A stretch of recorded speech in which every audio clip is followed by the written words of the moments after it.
Hey everyone, welcome to the part 2 stream slash video whenever you're watching this of this CodeGeass Collab, if that's how you say it, I don't know. Sorry this is a bit later, but I did have plans for today. It's only about an hour later, so it's not a big deal, I guess. Just to kind of inform you of what we're doing today, I do have some plans for today.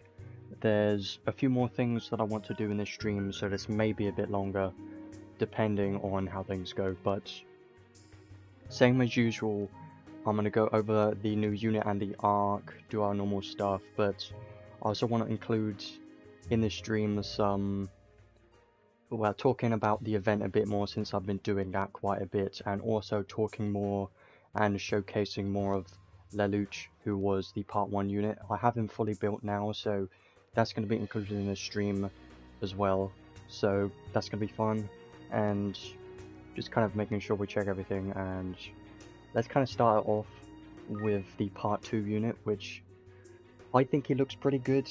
Now, just gotta say, the part 1 unit is kind of a lot better than I expected, but I will kind of talk about him, do more of a showcase on him later, because I think he's a really good unit. But today's mostly going to focus on this guy first of all, and then we'll focus on this part 1 unit much later in the stream, because that just makes sense to me, and I want to kind of lay it out like this. So let's have a look at Suzaku. He is a pretty cool unit. Now, at least when I've compared these two units and looked at them both, I personally feel like the part 1 unit, Lelouch, does have more value, but let's have a look at him. I haven't really looked at him too much, but I have seen some gameplay of him and looked at all of his skills and stuff, but haven't properly looked at him, so I'm excited to try him out later. And what his paid equipment is, I don't know, I haven't looked at that yet, and I think he has some high potential, but let's have a look first. He is also a machine unit, which makes sense because the other guy is also a machine unit. It does help because most units in Arena are human type, so this could help. It's not a big deal, but can help. Minus 22 Earth is fine, I guess. He might be vulnerable to like Vayne and stuff in Arena, but I'm not going to worry about that at the moment. Stats are pretty high, good health, strength, defense. Mine's okay too, I guess. Stats overall looking good. Absolute resistance look fine too. Plus 30 to ice is pretty nice. He is going to be a Thunder DPS unit, which, by the way, we don't have that many of. We don't have many Thunder DPS units in this game. We have Jian, which is a decent Thunder DPS, but she isn't really a true Thunder DPS because she is a pretty good tank as well, so her main role isn't really a DPS right now because she's used in Arena a lot. This guy's going to be probably the top Thunder DPS, which isn't that difficult since we don't have that many, so he's going to play a good role, I think. Amulet resistance, don't really need to say too much about this, but he's not weak to anything. Resistance to curse is useful. Wish he had some stun resistance, but it's looking fine. Don't need to say too much there. His skills are a lot more interesting. As you probably get up the hit counts thing, if I can find that somewhere. So his skill 1, long range thunder combo attack. His skill 1 looks pretty solid to me. Because it's long range, I'm wondering if in Arena you could just spam his skill 1 because it's long range. I can see some good potential with this guy. It's going to be fun to try that out. I don't think his skill 1 is his best skill, but I still think it is a good skill to have because it is long range. His skill 1 is 8 hits, but since he's going to be a dual wield unit, it's going to double that, so that's some decent hits for a skill 1, I think. Skill 2 is a close the gap skill. We like those skills. His skill 2 is pretty solid. I think his skill 2 is probably his main skill, as well as his skill 3. His skill 2 and 3 are going to be his main 2, I believe. So skill 2, close the gap, is 14 hits. With dual wield, that's going to be 24, 28, I mean, that's pretty good, I think. Some pretty good hit counts when he's dual wield. Skill 3 is 20 hits. Now, his skill 3 isn't the fastest. Like, we've seen a lot of faster skill 3s, but I still think his skill 3 is pretty solid. It's a wide area thunder combo attack. At least what I've seen so far, is all of his skills seems to have a decent range, a decent wide area to it, at least from what I've seen, but it's probably not super crazy. I just still think I kind of like the way that his skills look, because personally, all three of his skills look decently fast. They're not slow, in my opinion. Obviously, they're not going to compare to like Bradley's skill 2, because his skill 2 is incredibly fast. So I wouldn't compare that, but I still think his skill 2 and 3, even his skill 1 is really solid. And you could increase his damage even further if you start putting on things like certain weapons and more damage caps and things like that. He could start becoming pretty crazy of a DPS unit, I believe. And I do have some ideas to make that happen, which I'll probably show later on. So his special, Powerful Thunder Combat Attack to one enemy. His special isn't really going to be focused very much. I'm probably not really going to use a special. What I've realized myself is when I 6th enhance units, I don't get their 6th enhance skills that increase special damage cap, because I rarely use their special anyway, so there's literally no point to use their special most of the time, because you're just going to be using their physical skills. He's going to be one of those units, I believe. One unit that kind of does that differently, I would say, is Nael. She does have a strong special, so it's worth doing it for her, but for someone like this, if you're going to use a special, then you could just get his damage cap for a special. Why not? You could use it, but his special isn't really going to be something I'm going to focus on too much. I think it's mostly going to be a physical DPS with these skills. I like these skills. So traits, not too many words, but these traits are pretty good. So trait 1, when 2 weapons are equipped, skill and special damage 40%, damage cap 16,000.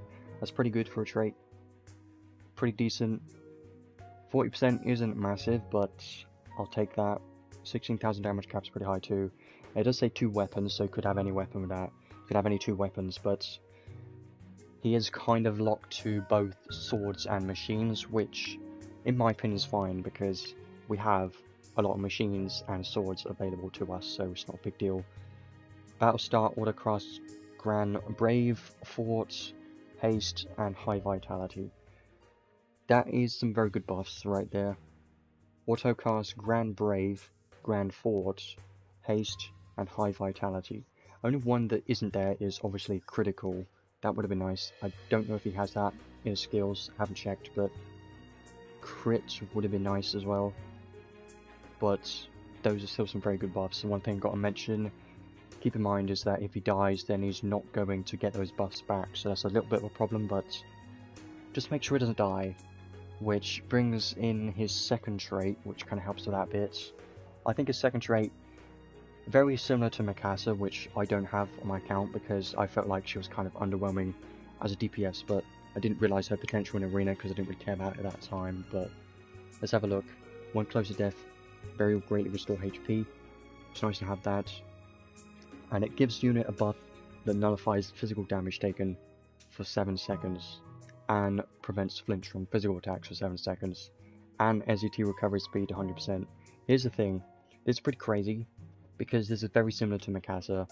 I don't have her, so I can't compare those 2 traits, but what I can say is they both have a similar thing where they nullify damage taken for 7 seconds. I'm assuming Mikasa also nullifies flinch as well. So, as long as the enemy is not using magic, then this is going to be very good. Obviously, if you're in Arena and the enemy team is using Blizzard or something, then he's going to struggle against that, because he's not going to have any chance to use his skills. Even if he does nullify flinch and can't take physical damage, if he's getting hit from any type of Blizzard and getting flinch from that, then he still can't use any skills. So there's a bit of a problem, but not a massive deal, because if there are a lot of physical DPS units in Arena that people use, so this, let's say you get nuked like super hard, someone hits you with a really strong skill in Arena on him and he doesn't die from it, then this will activate and he's not going to die, he's just going to take 0 damage and nullify flinch and get that FCT recovery speed 100%. It sounds good to me. 7 seconds isn't a lot, but you gotta remember 7 seconds is a lot more in Arena than it is in other places. and this trait is basically only a PvP type trait, I think. Now, I understand this can be useful in boss stages and any other stages too, but since it's only physical attack and it's 7 seconds, it's not going to do as much against bosses, you know, but I still think his DPS for PvE is going to be amazing even without the trait, because he's got other skills that we can have a look at right now. Skills, he doesn't have any magic skills, which is fine, but he does have a lot of passive skills. He does have auto-critical in here, which is very nice to see. Heroism up 3, critical up 3, aim vitals, proud force. I do like this already, because you've got critical up 3, which I like having, because that's 7 SC saved right there. Very nice. Aim vitals and proud force. He's got healing, and he's got crits, and even more crit down here, so he's kind of set with crit. You don't really need more crit, but you could put more on if you want. Maybe, like, if you're doing a full DPS kind of arena build, then you could put on aim vitals for more crit damage, and maybe critical up 2, and probably leave it there. Maybe. Guard and guard charge. Now, there's a problem with this that some people would realize with this, is in arena, when you're guarding, you can't use your skills. So, if his trait 2 activates, but he's guarding, then he still isn't going to use his skills. Even if he's nullifying the flinch from physical attacks and not taking any damage from them, if he's guarding, he's still not going to use any skills, so that's a bit of a problem, and why you could potentially consider removing these 2 skills, just so he can keep nullifying the flinch from physical attacks, and guarantee that he can do some hits, because he could just be guarding everything, you know, and if he's guarding, he has no chance to fight back. That's a bit of a problem to think about, but that's going to require some testing to really see that. But in my opinion, I'd probably just remove these 2. If you're using him in PvP, I would probably remove those 2, depending on what your build is. If your build is not really a full damage kind of build, then maybe you could do this if you want, but I guess it's okay that they're here. I just would have wished that they were kind of something else, because I don't think he really needs guard on this unit. He doesn't really. Illusion's useful. Brute Buster and Anti-Type Boost. Now, some people say that they would have preferred to have like Human Buster or Machine Slayer or something. That would have made a lot more sense for this unit, because Brute Buster, apparently in the anime, he doesn't really... Brute Buster doesn't make sense on this unit, but I think they didn't want to make him too strong, so they didn't put on Human Buster, because that would have been crazy good in arena, for sure. But Brute Buster's still okay. I'm not going to complain about it, because he does have some Slayers on him, so that's okay. And then more Slayer damage is good, and then more damage cap when you hit Slayers, which is nice. I do like that. Just 2000 damage cap, because you're not going to have one weapon to crit. It's nice. Auto protection is going to help for less physical damage taken. I wonder how much damage he could take from physical attacks. Probably not too much. He does have Grand Fort and also auto protection, so those 2 together kind of pretty good to survive some physical attacks, I think. So kind of happy with that. And critical we mentioned already, but it's very nice to have that, because I like critical a lot. Pride 2 is nice. At max HP, more strength. If you're activating this trait too, then you're not gonna have that active, but unless you heal, or let's say you have guard and you use guard heal, then you'll be able to heal from some guards, and maybe, I don't know, it kind of needs some way to heal to get that activated, but it's not a big deal. Thunder Drive, Mega Drive, Attack Raise 3. He's got these 2, so that's 4000 damage cap. I do like it when units have both Attack Raise 3 and Mega Drive. It's just very nice to me. So I like that. Thunder Enhance is, I like this too. It's good. He does have quite a lot of damage skills right here. Only thing it doesn't have is obviously Thunder High Drive and Attack Raise 1 and 2, but we have those available on arcs that you could put on him if you want. Thunder High Drive I'd probably recommend.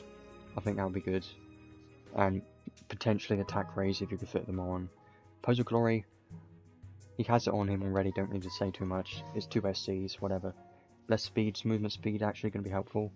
Triple Impact, I don't know why he has this, but I guess I won't complain. It's fine. Dual Wield makes sense. He could have had True Dual Wield, but I think his special hit count is like 61 or something.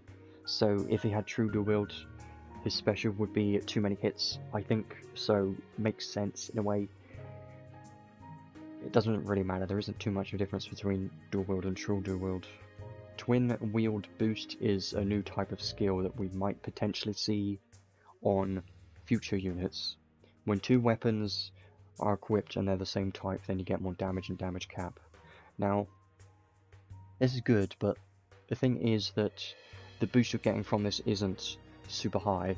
And now, I want to talk about a few things first. Let's have a look.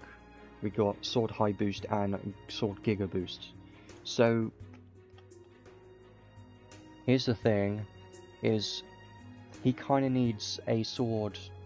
He needs to either equip swords or machines, or either one. Let's say you have 2 machines equipped. You're going to benefit from this, right, from those 2 machines, but you really shouldn't be using 2 machines at all, because you have Sword High Boost on him and Giga Boost, which is 60% physical damage, which is a lot, and also 3000 physical damage cap. You don't want to miss out on these sword boosts, so do not equip 2 machines, because I personally can't think of any content where you would rather use 2 machines over at least 1 sword, because the benefit you're getting from 1 sword is just way higher, because you're getting 60% damage from this and also 3000 more damage cap. If you equip 2 swords, you can also benefit from this, but this isn't that much of a boost that you don't really need this active, so in my opinion, the build that I can think of using is a sword and a machine, and I'll probably expand upon that later once we go over his equipments and stuff like that. But there's a machine, the Mecha Cannon Veldis machine weapon, which has a 10% chance of an extra attack, a thunder extra attack when you're attacking enemies with his skills, so with any physical attack. It's really good and will do very nicely with him, so, or you could put on Trishula if you want as well, so that's kind of why I'd recommend a sword and a machine. But if you're going for the highest damage cap or something like that, then you could have on 2 swords, but I still think sword and machine is going to be his best option for sure.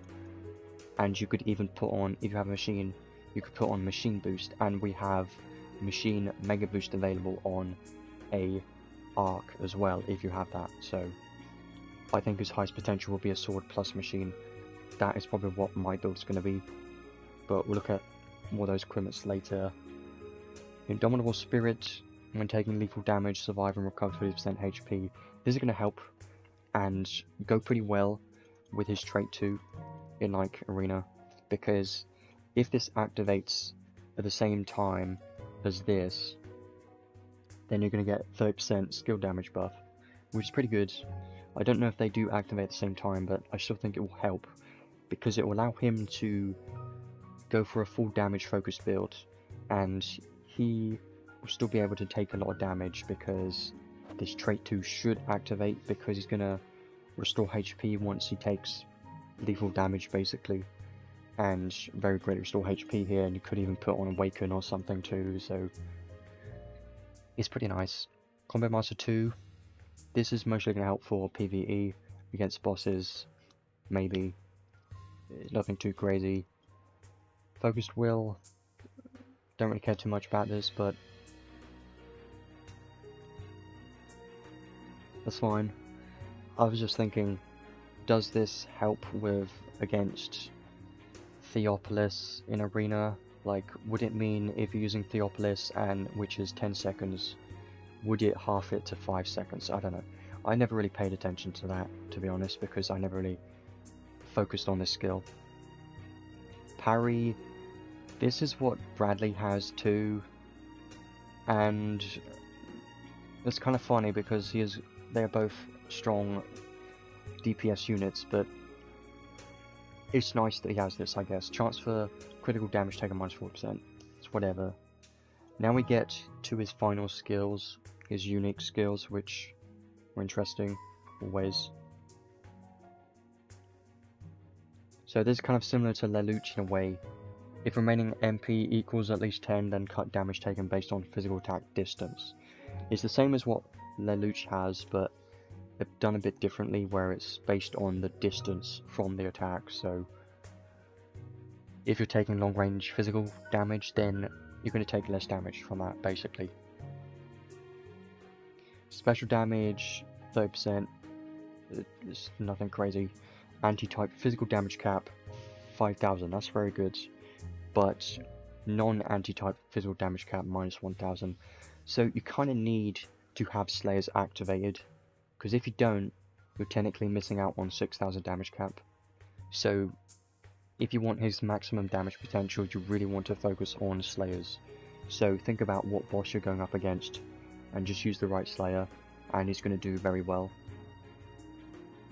Some people may not like that because it means you can't just use him on anywhere and just use one build, because you have to adjust his build depending on the enemies you're going up against, but it's not a big deal. I can understand that it can be annoying because I do like making one build that can be used anywhere, because it's just a lot easier to do that, but this will give him some higher potential for sure. Continuous regeneration, he has a lot of effects on him, pretty much all of them, right? Anti-type effect damage taken and critical damage taken minus 10%. That's very nice, less damage taken. It's nice to see that he does have some damage mitigation skills to take less damage, because that will help in arena for sure, and even any type of boss that will do some damage is going to help. And then the last one is this one's a big one, kind of a sword or machine equipped physical / special damage cap 4,000. So this basically forces you to use only swords and machines, or one type of them.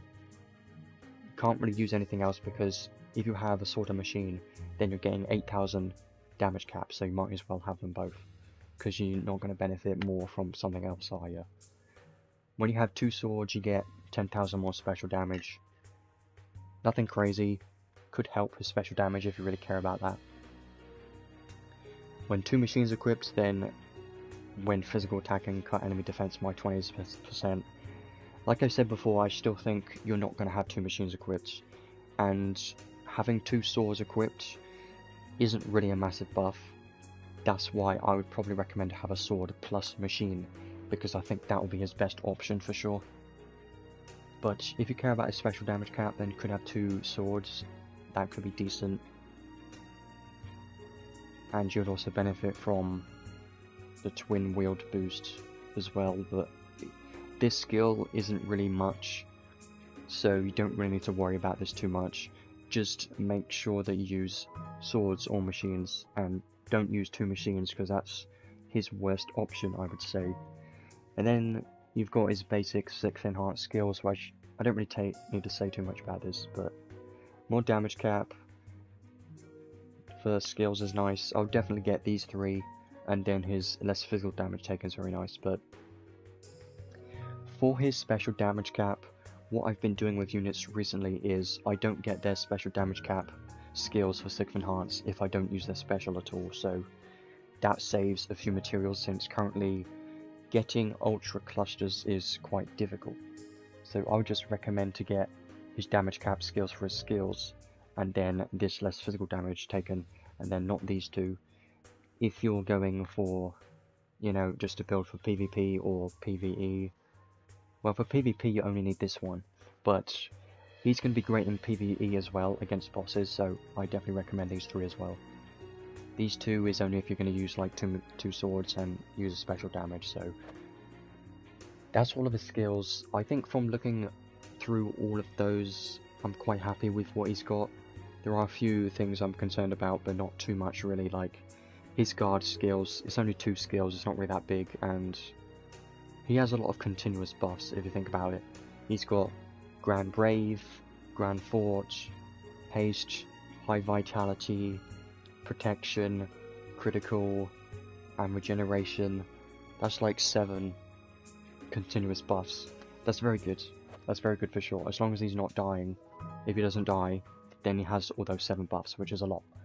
That might make you want to use a different arc or something, because there are some arcs that depend on how many buffs you have, but it's very nice. I do like what he's got, and I think personally what I'm most excited about is his skills, because they look very fast. His damage cap has some high potential there, and trait 2 could potentially be very strong in arena. I don't know how strong, but I would definitely want to test him for sure, and test him in arena and PvE against bosses. I think he's going to be great, but I don't think his value is as high as Lelouch, because he's a very good support. So that's kind of what my thought is at right now. He's very good, they're both very good units. His problem is though, we've had so many good units recently. We've had like 5 units in a row that are good now. The 3 Emperors and these 2 collab units, they're all strong and worth having. It's a problem because you can't really get all those 5 units in a row, can you? Unless you spend some or you're incredibly lucky, so... I mean, I'm not going to complain too much because I'm happy with these units. It's just that I understand that not everyone can get all these units, and it's sad to miss out on something. Especially since this is a collab and it most likely won't come back in a long time, or at all. We don't know. So, that's kind of what I think right now. Let's have a look at the arc next. I was kind of happy with this, but I don't think I really am anymore once I've seen the skills. So, the stats, don't really need to say too much about stats. The trait though, I think the trait's decent. It's not bad, it's okay. I can see some use for it for sure. Cut physical damage taken based on how much the MP the unit has. So if you have more MP, then you take less damage. I never really care about that too much, but it can help in PvE content potentially, because you can start off with all of his MP, but if you're using Honey Elixir or a skill similar to that, then it's not really going to do much, and in arena that's not going to do much really, so I don't really care about that part of the trait. The rest of it though is pretty solid. Battle start, give revive effect to unit, that's very good. I don't know if it's continuous until the unit dies, because it doesn't say that. It's either continuous until the unit dies or 40 seconds. I hope it's continuous. I wish it said it on there, but in the past I'm pretty sure most of them have been continuous revive buff, so that's what I assume from this. That is pretty decent because we don't have many ways to revive, and revives are very valuable for sure, so that does add some value 100%. And potentially could make it useful in arena too. Thunder skill and special damage 30% and damage cap 1500. So basically, if you're using this in arena, you're going to get a revive effect, which is very nice, and you're also getting 30% thunder skill damage. If I think of it like that, I think this trait's pretty good for arena if you're using it on a thunder DPS who needs a revive. Very nice. Even if they don't need a revive, stacking another revive on top of them, very useful to have for arena. You could potentially use this on Gian if you want, but I probably wouldn't recommend that. But still, it's an option that you could have, so I actually think this trait's pretty solid. I would like to have it for this trait. Yeah, this trait's pretty good, but one thing that I'm not really too happy with this arc is the skills. I don't really like these skills too much, and I'll kind of say why. Let's have a look. Curse Resist, Fast Vitality. Had these skills before. I only really need to mention the newer skills. So, for a Gentle World, Battlestar adds 7% of mine to defense for 6 SC. I can see some potential in that, right? I don't know, I have my own opinions on this one. I'll kind of talk about it now. Let's say you're using this on someone like Sarah who has a lot of mines. That's gonna be very good on those types of units that have high mines. So I'm happy with that. That is okay, it makes sense. Let's say, but 7% isn't really that much. Let's say you have 3,000 mines. If it was 10%, that'd be like 300. So that isn't really that much of a difference, is it? No. So for 6 SC, I don't really think that's worth it too much. Yeah, Lagrain could do well with this for sure. Mia as well, but Mia hasn't really been used in Arena for a while because she's kind of outdated at this point, for Arena at least, because we've got newer units available. Mia was used in Guild vs Guild content though. At least some people tried using her, and it did work sometimes. So yeah, I can see that being useful for sure. Flying Spirit 3 is okay. I don't know if we got that on an arc already. I don't think so, but again, it's not crazy, but it's nice to have, I guess.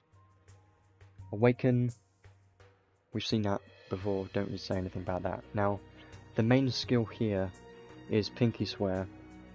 I was kind of happy about this, but once I saw that it cost 7 SC, I wasn't really happy anymore. So I kind of say why. I was hoping that this would be another cheap skill that I could put in Arena to take less physical damage. That was why I wanted it, because I wanted it to be like 4 or 5 SC so I could use it for more cheap, you know, a cheap skill to take less damage, but it isn't really like that.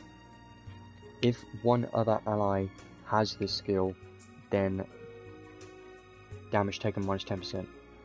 I know it's all damage taken minus 10%, I can see that being good, but I won't use it because if it was cheap enough, like 4 SC, I would use it in Arena because we've got a similar one that is for physical damage and that's for SC, and it's very similar to this one. Since this is all damage taken minus 10%, that's why it's more expensive. I understand that, but because of that, I personally don't see myself using this because 7 SC is just a bit too much, you know? And you have to focus on using this skill on 2 units and make a build around this skill, kind of. So for that reason, I probably wouldn't use this because it's not like you can just put it on a unit and go in multiplayer and it be active, because most other people are probably not going to have this skill on their unit, so you're not going to get any benefit in that case. So yeah, personally, when I look at arcs, I look at their learnable skills the most. I think that's their true value. But I know for sure that this trait is very good, so I would still like to have this arc for the trait. The Archive rewards, accessory, when close to death, restore medium HP, give damage taken minus 20% buff for 10 seconds. See, this is okay, but it doesn't stack with other buffs that we've got, like the butterfly skill. I think whatever that one is from Bayonetta Collab, that one was good. That one won't stack with this, I believe. Since that's the case, it's not that crazy, but I can understand that you could use this on a tank or anyone, or even you could use it on a Suzaku as well. Could do very well, and it's got resistance to illness, so it's a good accessory. It's not terrible. I like it, but it doesn't make me want to get this arc, you know. So I think my thoughts about this arc, I'm going to talk about the other arc in a second because I kind of want to compare the two right here. I think it's good. I think the arc trait is probably the main reason why you would want this, potentially. The unit, these skills here, learnable skills, I probably won't use any of these, to be honest. The Archive reward, I can see myself using it sometimes. So when I look at it like that, I see some value, but the value isn't really super high that I would really want to get it, you know. let me go to the other arc to kind of compare. I still don't have this, by the way. So what this arc has, it's got a good trait as well. They both have good traits, so I don't really need to compare those. But what this arc has is it's got better learnable skills for sure. Learnable skills are better on this one. That is a big win, and kind of why I would recommend this part 1 arc over the second one, in my opinion. Because don't underestimate this skill right here. You're gonna end up using this on so many units. You should be. And this skill can give you some potential as well if you focus a build around this. Could be pretty good, so I like this arc more because of the learnable skills, personally. Archive reward is also very good. So, when I think of it like that, I personally feel like the part 1 arc is better than the part 2 arc, but they're both pretty solid to have. When I think about it like that, I would like to have both arcs, but I don't think either of them are worth going for specifically. That's why I haven't pulled for this one, or I'm not going to pull for the second one, because they just don't seem worth it to me to want to get it from pity for 200 summons. It's just not worth it for me, I think. Learnable skills definitely more important for sure, and those are going to last a long way, because it allows you to use it on multiple units. And I would still like to have this arc, but again, I'm really thinking hard about this, and I can see some value, but the value is just not enough for me to want to do 100 summons, you know, because that would be 30,000 crystals just to get this, and what am I getting from that? Well, yes, this skill which I could potentially use on a few mages, and this skill, but would I use it? I probably don't see myself using it. And this archive reward, yes, I could use it on some units, but right now I can't really think of someone specifically that I want to use this for. So that's the thing. If you don't have, like I said it in the part 1 stream, if you don't have the skill Time to Kick Some Ass from the Devil May Cry arc, then this will be definitely worth getting 100%, because that will give you an opportunity to get the physical damage buff, which is a huge one. But since I've got that already, this doesn't have as much value for my account. I talked already about that in the part 1 stream, but go back to this for a second. They both have strong traits. Learnable skills on this one isn't as good. They both have good archive rewards, so they're both good arcs. It's just they're not something you need, and on my account I personally feel like me going for it isn't worth it at this point. So you may be someone that's different. If you are missing certain things on your account, then these are probably going to benefit you more, especially the part 1 arc is going to benefit you the most. So that's kind of where I am at the moment. I personally feel like the part 1 gacha is a lot higher value than the part 2, and I'll explain that as well. Yeah, summer coming up, that would be interesting. That should be an ice unit. It has to be, right?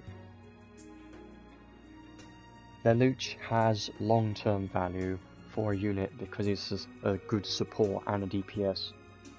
He's very good, and I am going to say he's better than Suzaku. So I think part 1 arc is better to pull for. The part 2 arc is still good, you can pull on it if you want, it's up to you. I can't really say more than that because I can't decide for you, I can just say my recommendations. I mean, I think Lelouch definitely is on the top end of units because he's a support. He's very good. And I will showcase him later in the stream, but that will be towards the end, I believe, because I want to do that. So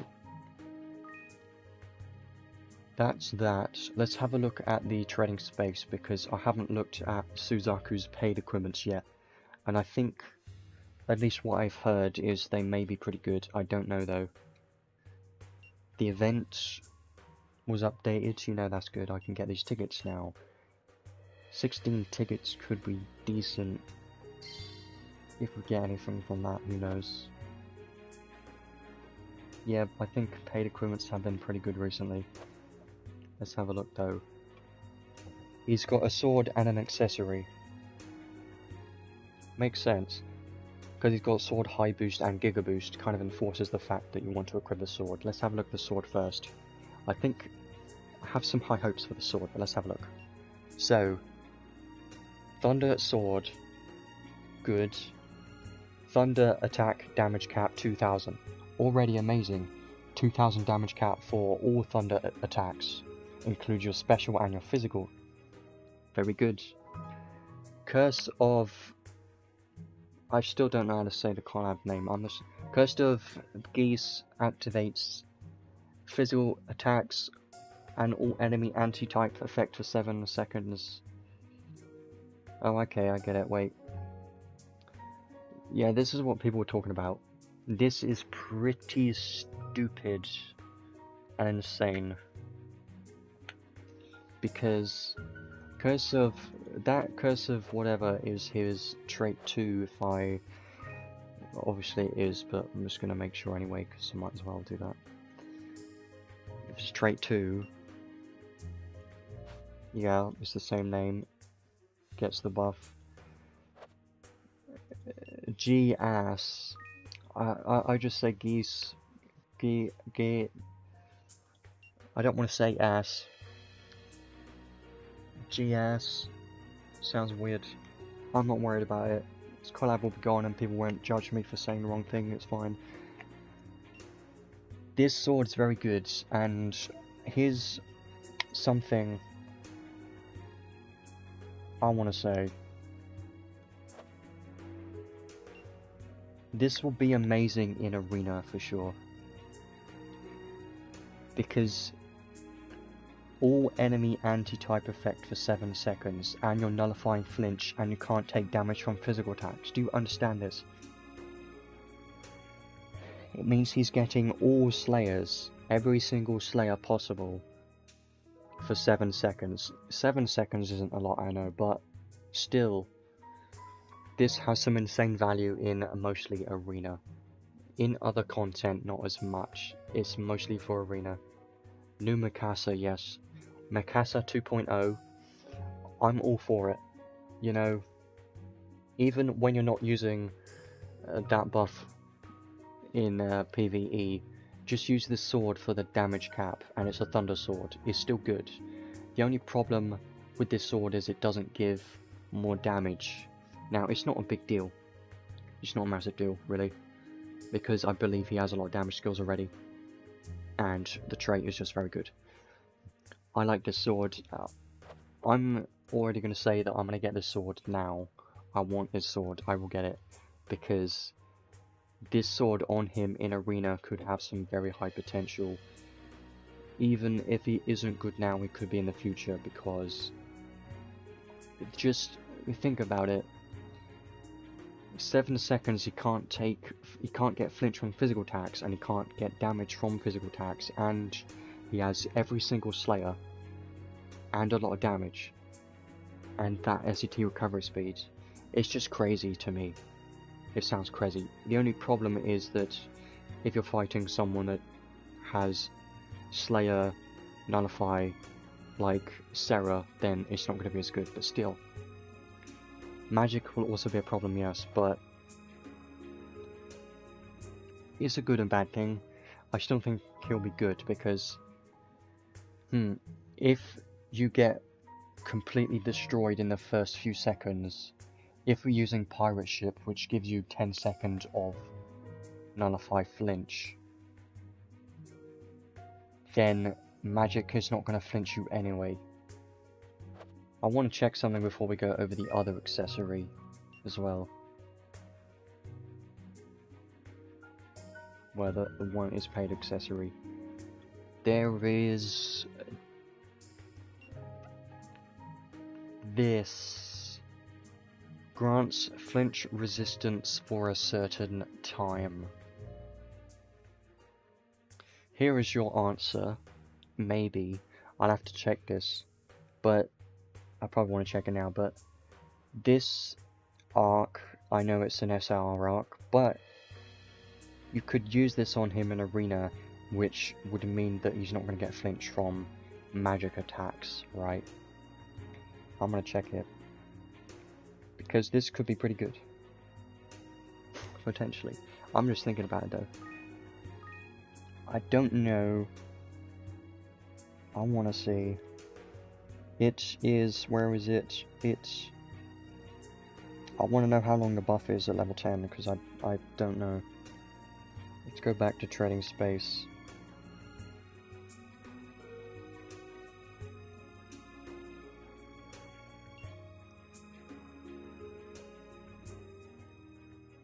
Yeah, it's good arc for arena, because I've been using that in multiplayer. Yeah, let me tell you this, it is for 30 seconds. So technically 30 seconds of flinch resistance, and you can't take physical damage. Just think about it.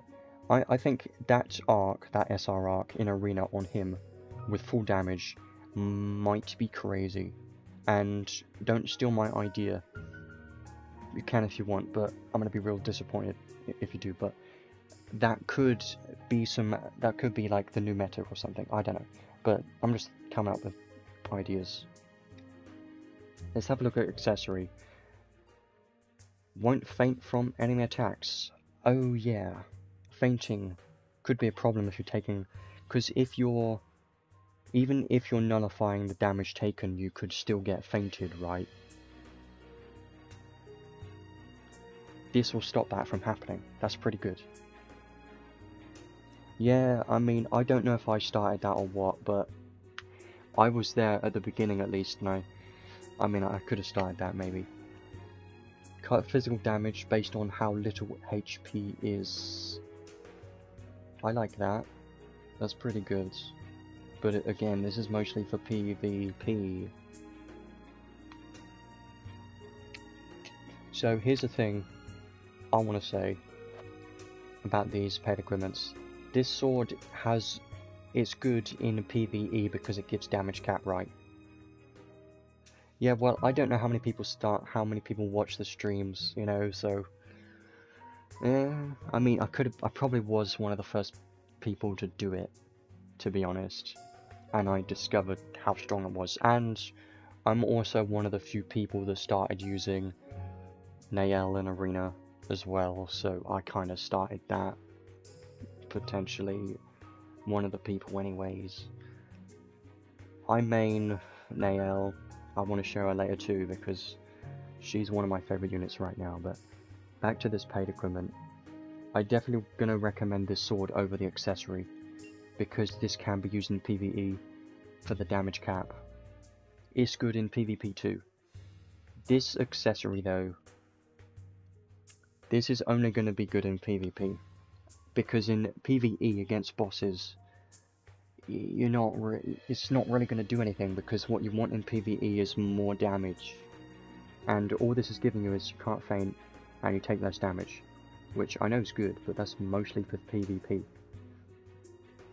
I mean, I don't know, I can't say that I've started any metas, but potentially if I build the unit super fast and start showing them off in arena, then that technically starts it sometimes. So yeah, I think they're both good, but I definitely recommend the sword over the accessory. Adele's armor. Well, I don't remember. But this is decent accessory.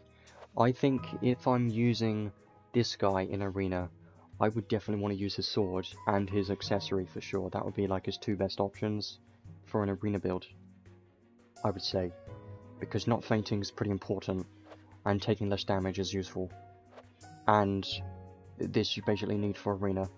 So yeah,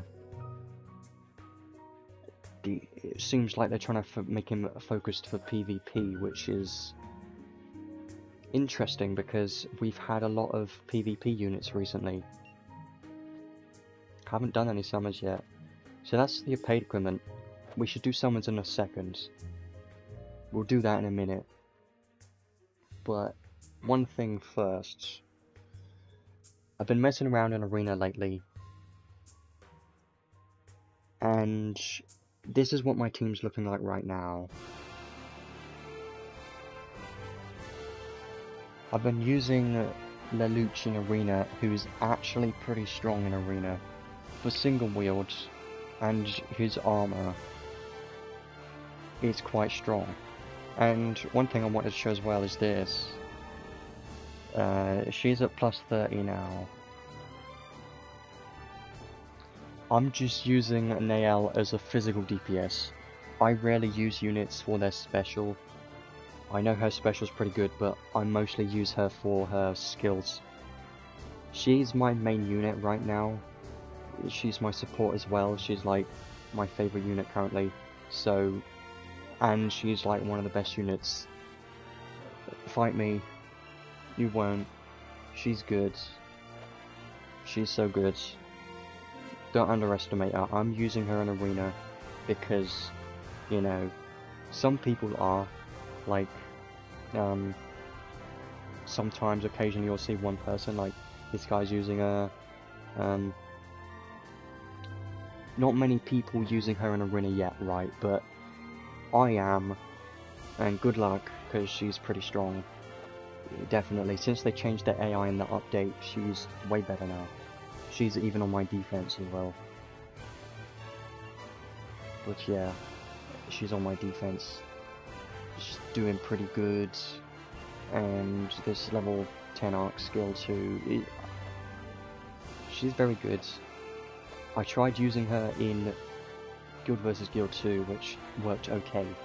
I know she doesn't really tank many hits, but here's the thing, you gotta know how to use her right. And what she's used for is she is long range, so she doesn't want to get hit anyway. So, long range, long range, long range. Well, hang on. Let's see if I have any... I've done 100k damage in Arena on her. I don't know who against, but I've done it.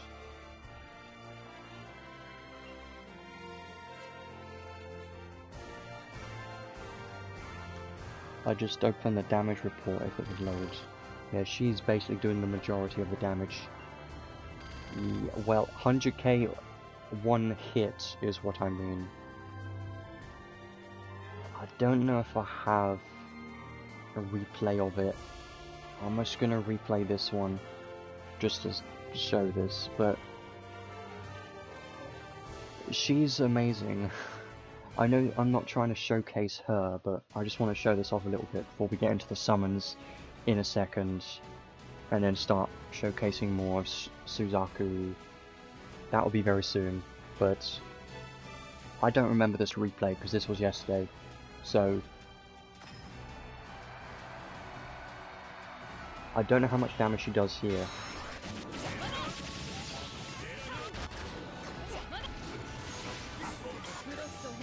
Yeah, well, I've been changing my defense. I've been changing my defense around a lot recently. How much damage? See, look, 102,000 damage. That was 100% Nael, because only her can reach that damage cap. Nobody else in this team can. So it was her. That's proof that she can hit over 100k. I've even made her hit her damage cap in Arena. And I know it's not against like tank units, it's obviously hitting someone that is built for full damage, and it's still good though.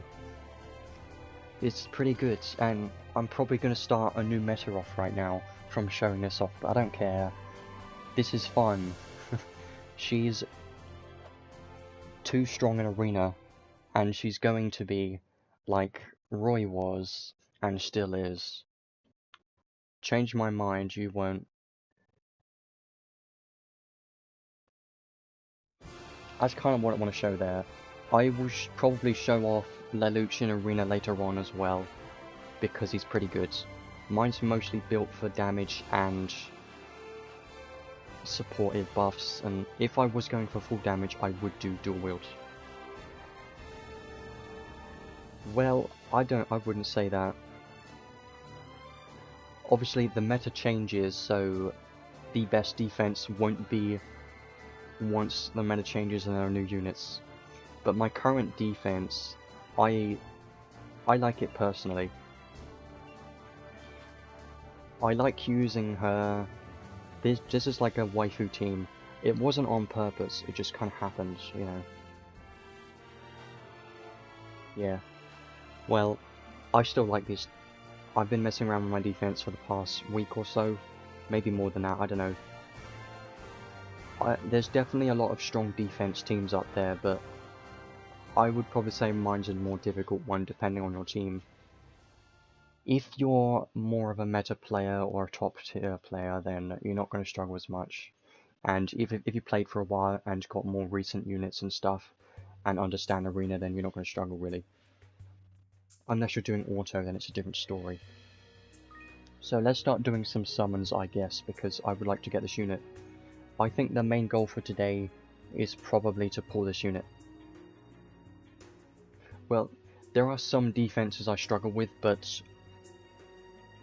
some people may realize that I don't win every attack that I do, but that was because I was messing around my attack team over the past week or two, and at least last week I got a few losses because I was messing around with teams on auto. I don't care about losses. But my current team though, don't have any problems with that. I've been able to beat most people on auto with my current attack team, so I'm happy with that. Plan for now, my plan. Also, if you change your mind, Nael's right here. She's waiting. Mine's at plus 30. Fully maxed Nael. Amazing. Yeah, I like changing teams. Recently I've been enjoying Arena quite a bit with changing my teams. We got 16 tickets to use. If we can get the arc or the unit from here, that would be amazing. I'll do the first 6 and then a temple.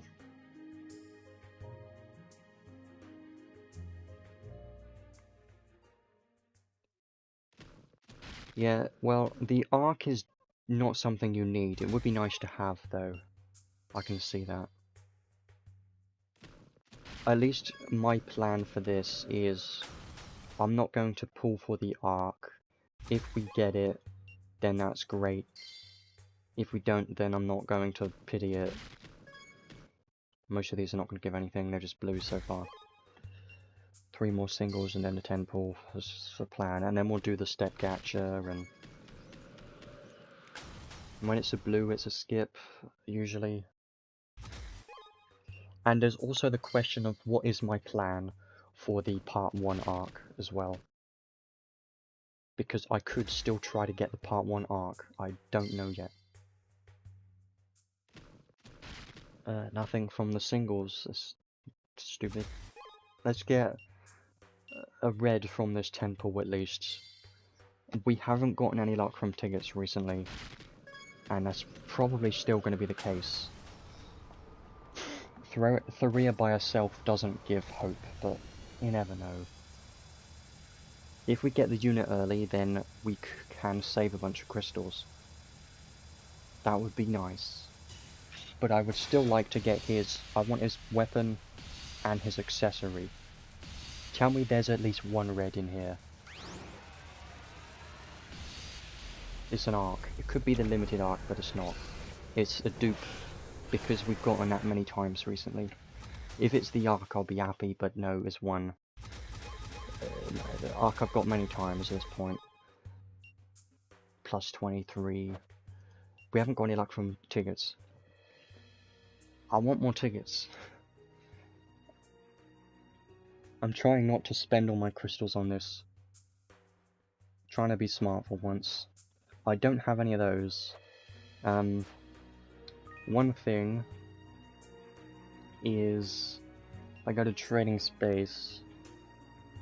I'm really close to 100 on this, so it's either I do one single and get this temple ticket to hope to get something, or I do 100 and pity this, which I don't really want to do, if I'm honest.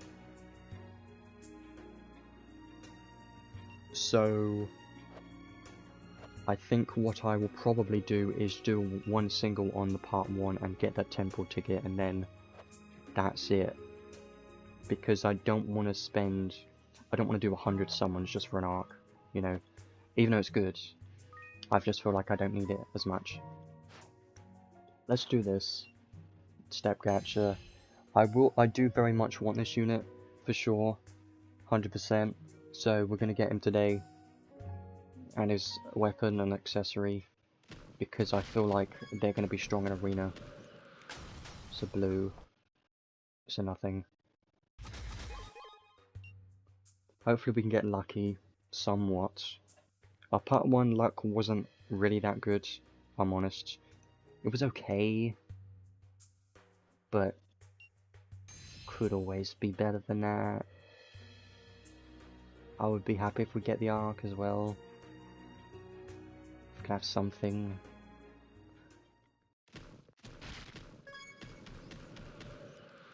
No, it's a blue, that's nothing. I know this.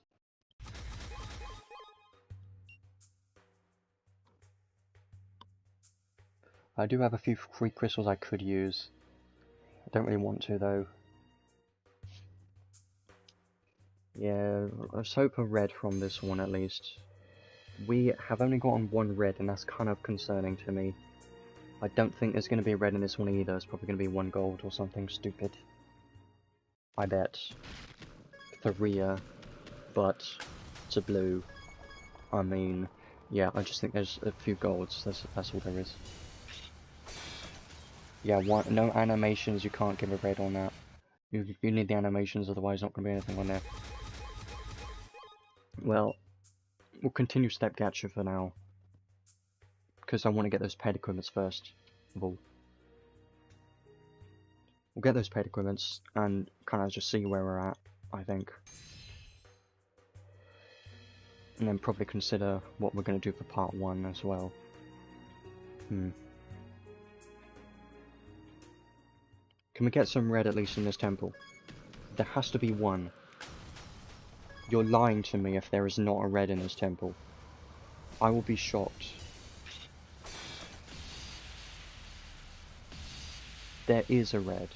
See, it is 3 animations. There's at least 1 or 2. Can't say no. There's only 1. Why is there 1? Yeah, you suck. Nobody likes you. You're bad.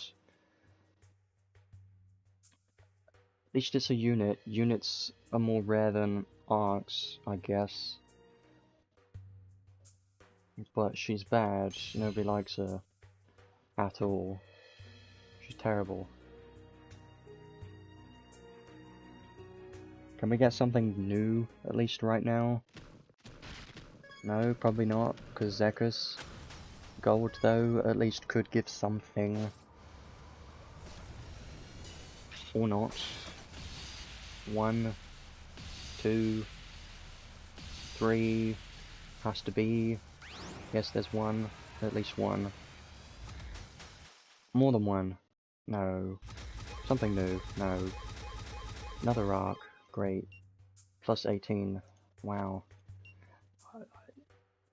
Got the worst luck with this collab, I believe. This collab hasn't been that great to me, if I'm honest. I think we're close to the paid equipments. Potentially.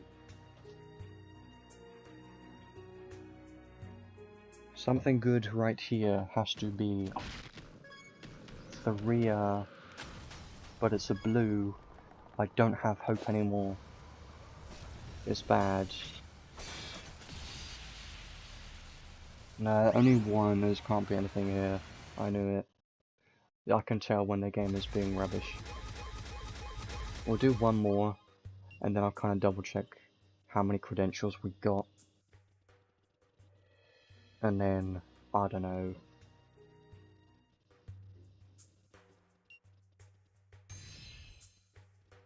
Yes. Come on. Something right now would be perfecto. The Rhea. Gold. Maybe, maybe not. I don't know. Has to be something. Let's go. Together. There's a red. It's another arc. Wow. Not excited one bit. Unless it's limited. More than one. Something new. Now new. Limited arc. I'm happy. A gentle world. It is. This is good. This is great. I'm honest, I do like the artwork of this arc. I like this a lot. Can we get the unit? No. That would have been great if we could have gotten the unit. I like this. That's good. Gives me some hope. Now all we need to do is just get the unit. We don't need to pull for the arc. Well, that wasn't going to anyway, but that's good. My plan now, I'm just gonna continue step gacha, get the unit in this temple. Right now. No, I lied.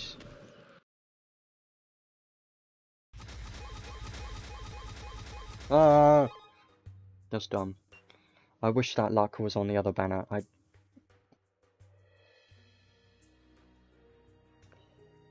don't like that one bit. It's like the worst. That could have been it. It could have been the one. Could have been the one. But it wasn't. Because it's dumb. This one. Unit. Unit. I don't have hope. If there's not enough animations, I'm skipping right now. One's not enough. Two might be a maybe. I'll give you a chance. But there's one. It's a unit. Come on, man. You have to come home right now. Because I don't want to do any more summers in this. Jeez. Please. No, it's not anything new at all. It's a Phantom Robin. He's at plus 30. Almost. This is me being smart, by the way. Because he's right here. So 1, 2, 3, 4. And then we get him guaranteed. So that is the plan. We could do 3 crystals, but do we need to? No. Well, could do singles, but nah. Maybe this one. I'm just glad at least we got a few more reds, but now I'm saying that this temple's not going to give any. I bet. Never mind.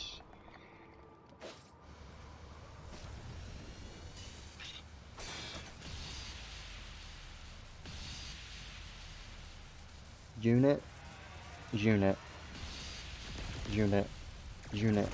So unit. What unit is it?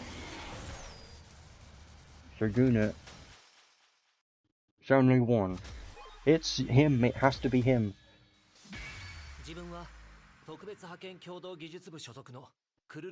Has to be.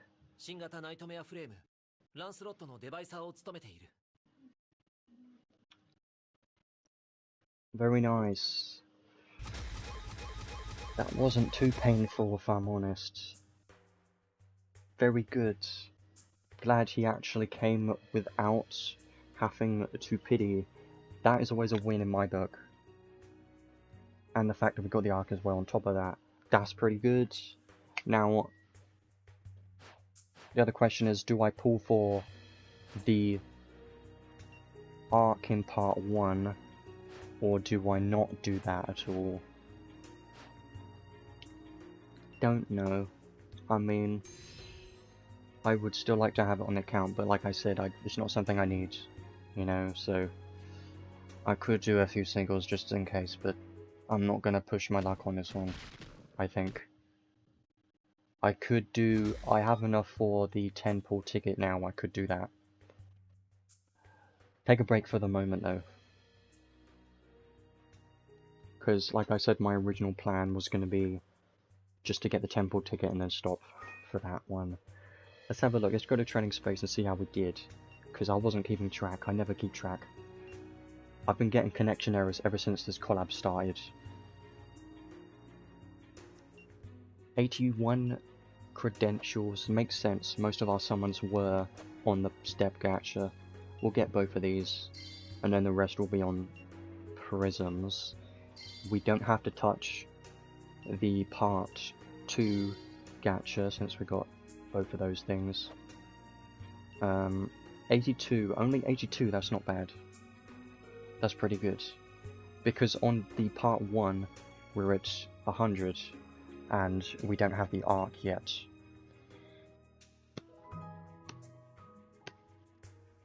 Well,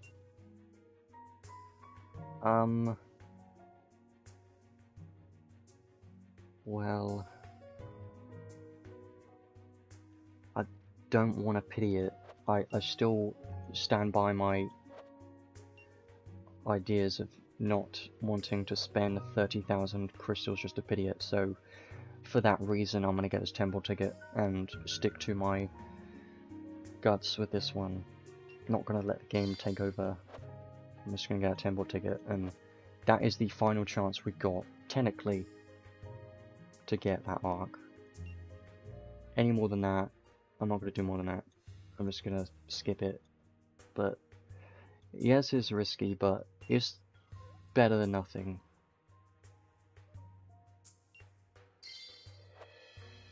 I'm going to do that ticket now, because why not? 2 free tickets. Yeah, I can check that. These 2. I think that's it after that. I don't think there's any more tickets. I think those 2 are the last ones as well. Eee. Well, there's also these. I could do 14 of these technically, or 15. I can do these daily gachas if I wanted to. I'd probably do that.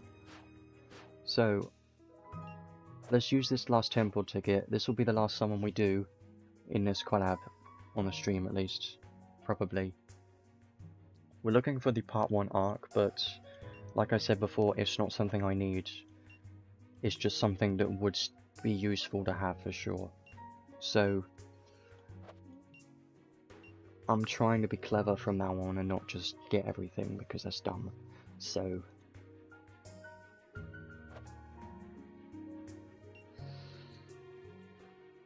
this is still pretty good though, but no, I'm not gonna pity. Let's just get done with. We're not gonna get anything from this, but you never know. Well, I do know, but I was trying to be smart with this, okay? It didn't work out, because Zekus with a blue is here. There's no red in this temple, that's very sad, but it was either this, or spend 100 more summons for the arc guaranteed, which I don't want to do. It's not worth it for me, so this was the only chance I got. Nothing, there's no... Wow! We got 2 more tickets, and we also get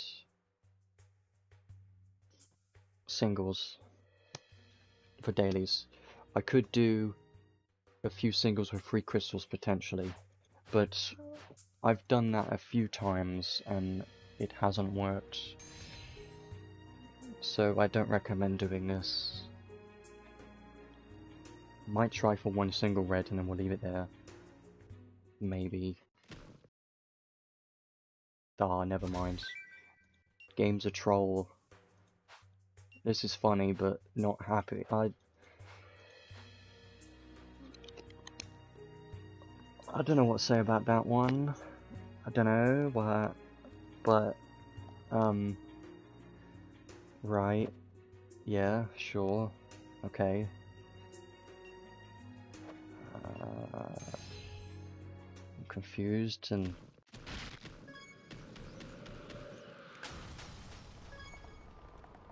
back to back. No. It's a W, but also, I don't know, an X.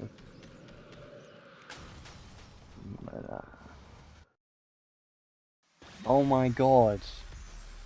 Did that seriously work? Am I that much of a genius? Did that seriously work? I'm shocked as you are, I seriously am. I don't get it. That's the best single pull. Wait, hang on. Rewind a second. We did 3 singles and got the unit and the arc from those 3 singles. That doesn't make any sense. That makes no sense. I say a lot of stupid crap. I don't remember anything that I say. I'll be honest. It was bad. Actually, my luck was bad at the beginning. But I think luck for part 2 at least got better. So this is how me being smart pays off. It really does. Because it was either me going full in, going to pity, or me being smart, getting everything like this. I actually didn't spend as much as I thought I needed to. I think, yeah, we did pretty well there. That was definitely a better summon session than part 1 for sure. And we have some crystals saved. Definitely going to need to get back up to 30k paid crystals. But our free crystals are looking better than they were. So I'm happy with that. And we have the arcs on the account. So that is a big win. 100%.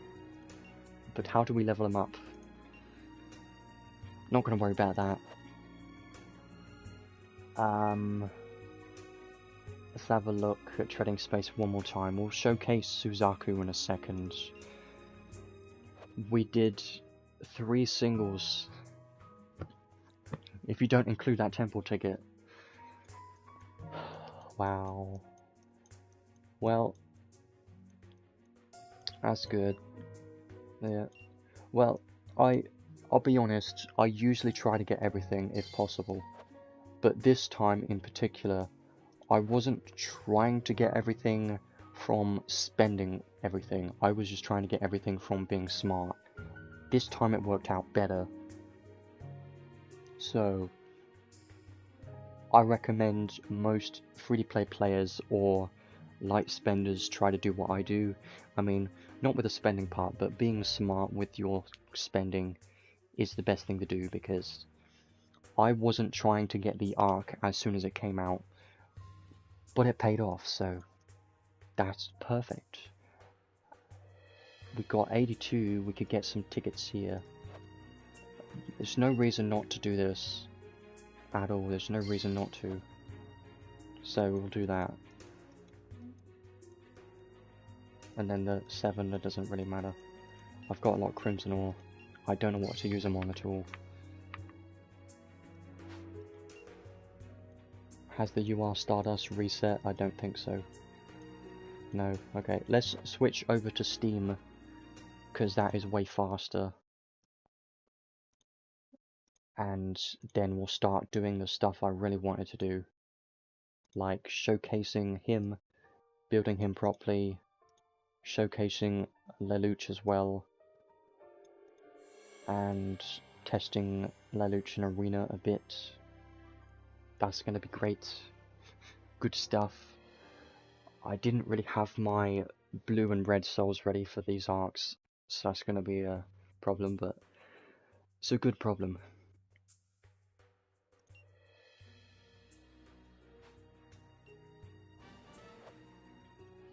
So, let's use those tickets. Because why not? We could get a dupe of him. That would be fun. If I get a red, if I get a dupe of the unit, you can definitely hate me. I will accept it. Because I don't want anything from these tickets, I'm telling you right now. I don't expect anything from this, but this is just a bit more fun. Can't be a red, there's no red. is a gold. See, I don't need anything. These are just spare tickets. A dupe of him would be literally the best case scenario.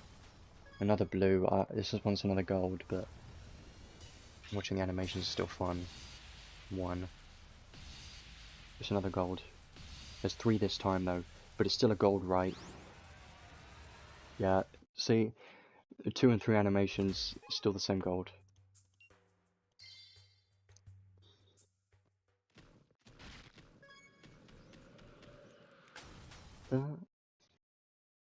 Well, I would accept it if you hate me for my luck, because that makes sense, and people get mad when people get lucky, it makes sense. I definitely get mad, well, not as much. I do hate people that get incredibly lucky, but I'll be honest, I accept it at this point, and I just try and avoid it. I'm glad we didn't get a red from that, because if I did, it would have been something. Okay, let's start messing around with this unit and stuff. One thing I do want to talk about is the fact I remember from a previous collab where I pulled for an arc because I really wanted it. Actually, I can show it. I pulled for this arc, and I did a lot of summons for this. I don't know if I had to pity it or if it was like over. I think it was over 100 summons at least, maybe 120, 130 or something. I got this arc from doing a lot of summons, but then I also got it from a ticket later on. I hated everything. I think it happened with something else as well, where I got the arc from spending crystals and then I get a dupe from tickets. It's the worst feeling. Let's put him in the team. Also, remember when we got the unit, when we got the unit when we were 1 off, and when we got the arc when we were at 249 pity, I didn't hate myself more than everything. That was the worst. I hated everything at that point. Sometimes good luck is bad luck. Sometimes good luck just isn't what you need at the point when you... It's just sometimes dumb, but... Let's have a look at him right now. Very cool. I do like these mech units. They are quite unique. Put them on my home page. Use a rainbow potion because I got 6 of them. I could have used a crimson potion. I do want to talk more about the event and how good it is in a bit, because it's so good. You should be farming it right now. I spent 1 or 2 days just non-stop farming the event because it was so good. Okay, let's do all of these skills. Yeah, well, thanks for being here. I do like people just appearing. It's always nice, because then we can actually talk about stuff. Makes it more interactive, I think. Isn't always necessary, but it's always nice. If you just... I know a majority of people just chill and watch it, which is completely fine. As long as you're here, and as long as I'm not boring enough. I don't think I am, because I enjoy these. I still wish there was an unlock all button. Sword high boost. I've got so many materials right now apart from mega clusters or ultra clusters. I've got normal clusters, so many of those. Yeah.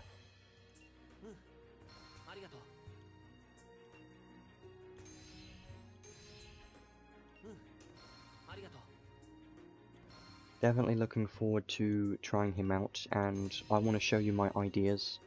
Tell you what my ideas of his build is going to be, because I do have a few good ideas. There's actually a few good equipments that you could use on him for sure. We have 2 thunder machines, and obviously his paid sword, and we've got a lot of other swords available too, but we don't really have that many thunder swords. Don't really need a thunder sword, you could use any sword though. Thunder Mega Drive. I wonder if we'll ever get like Attack Race 3 on an arc or something stupid. Because we've got Dark Mega Drive on an arc, and that's kind of ridiculous. We've also got Machine Mega Boost on an arc, and that's stupid too. Because you can put on Machine Mega Boost on Suzaku, and that's going to be amazing. It's going to be so good. It's already amazing on Luke. You know, I did a test for Luke this morning. I managed to get him to reach 74,000 damage cap, and that's just broken. It's like ridiculously strong, and that shouldn't exist.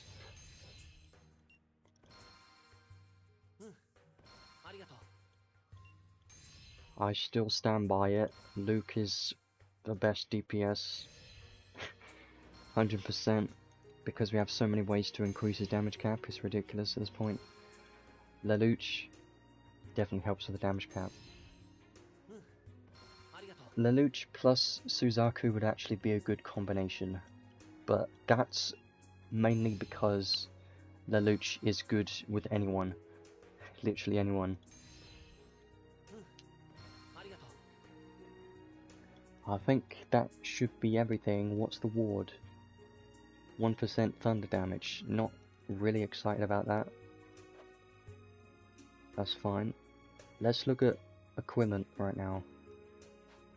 So we can equip sword, machine, obviously, but why a spear? I don't know why. You're not going to want a spear at all. You're either going to want a sword and machine or 2 swords. So if I go by that,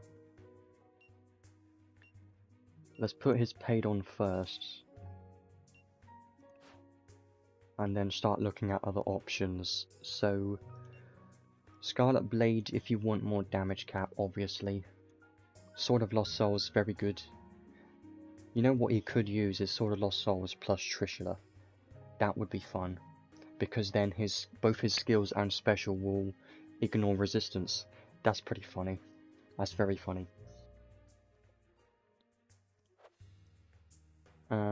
Obviously Muramasa, always the best option. Let's look at Thunder Swords. We have hardly any at all. This one is the event sword, actually not bad. You could use this. The event weapons have been pretty strong recently. I'm happy with it, so don't feel bad about using a free weapon, because it's actually okay to use. And what you could do is you could put on the event weapon instead of his paid if you want to.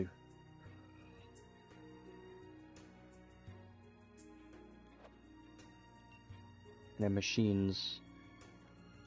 I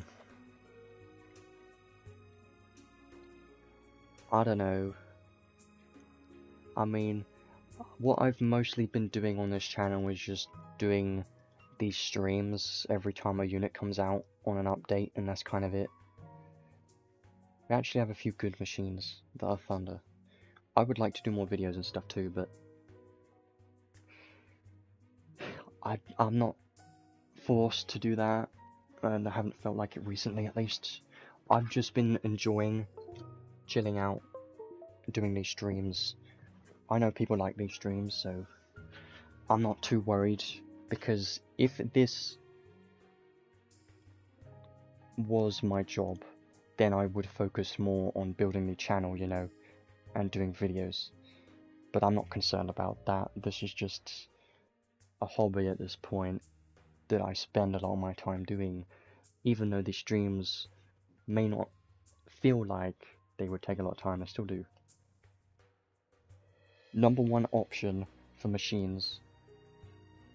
Mecha Cannon Veldis is going to be probably his best in slot machine for PvE, 100%, because this will add a lot of damage, because I believe it's a 10% chance for that Thunder extra attack, which is pretty huge because he's dual wield, so this will activate pretty often.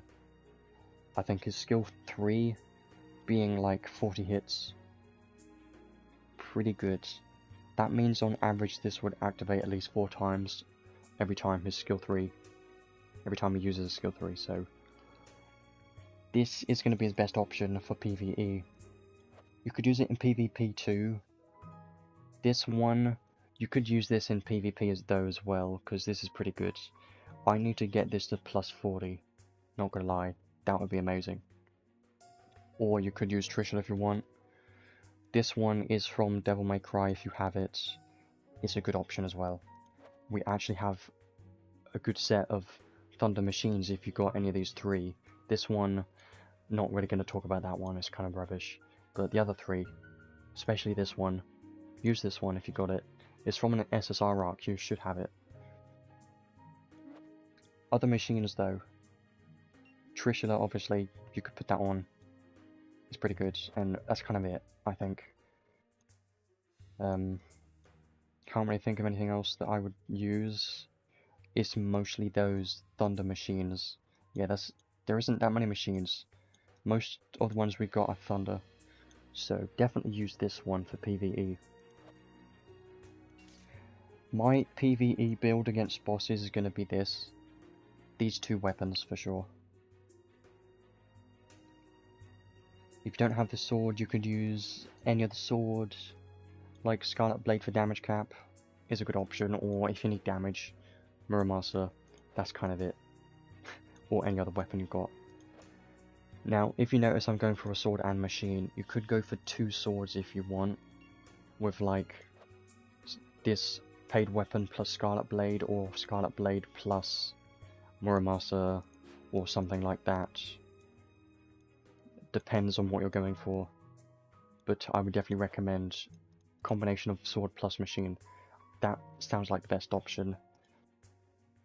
And then for accessories, obviously he's got his paid accessory, but like I said before, you don't really need this in PvE. I'll put it on for now, but I don't think it's going to be good for PvE against bosses, because you don't really need this. What you mostly want is going to be more damage. For that reason, damage accessories such as Mithril Relief and all the normal ones are going to be very strong here. So, hey, we're just getting into testing out this guy quite soon. This one's a pretty good accessory.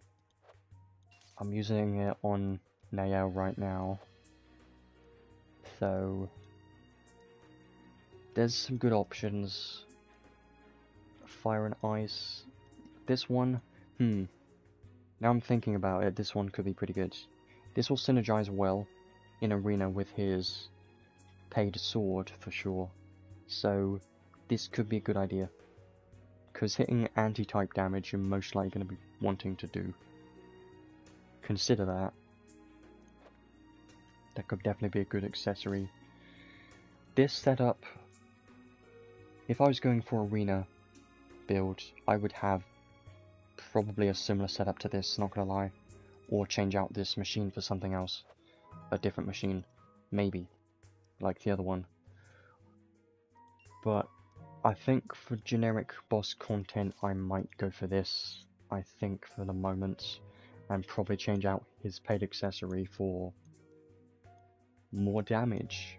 You could even put on this for more physical damage cap if you like. Maybe. Haven't tested him yet. That's what we're just about to do, but I can never test them fully with their full build once they just released, because I need time to build them first.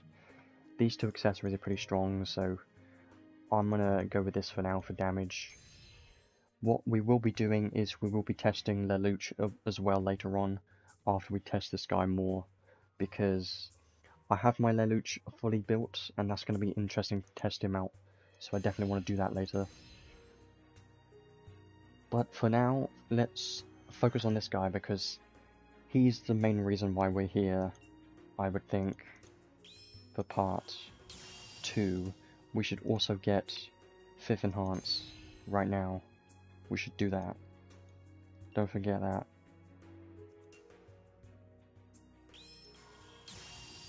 And more Awakens, why not? I'm mostly going to use him for a physical DPS. That's his main use, for sure. Special damage, not really. Mostly just DPS, which some people may not be happy with, and it makes sense because he may not have long-term value, but what makes him have long-term value is his trait 2, because Mikasa has it. Well, I could show that soon. I think I have like 1,290 days or something like that. So, a couple years. I was around when this game released, by the way, but I couldn't play it because it wasn't available in my country at the time. Played this for a long time. Not my most played game, but right now, probably is. Because I at least play it every day, even if I don't play it too much. Sometimes I play a bit more than other days, but recently I've been enjoying this collab quite a lot, so I've just been farming the event, having fun with it, enjoying messing around with arena teams as well, pretty fun. Yeah, well, there's a game I played before this, which was what this channel was basically focused on, which was Knights and Dragons, which is kind of a dead game at this point. And I played that for like 8 years or something, because I enjoyed it at the time, but it just gradually got worse, and I just stopped playing it, because I didn't have the time investment for it anymore, and it was just boring because it was too repetitive at the time. This game, it's kind of perfect for me, if I'm honest.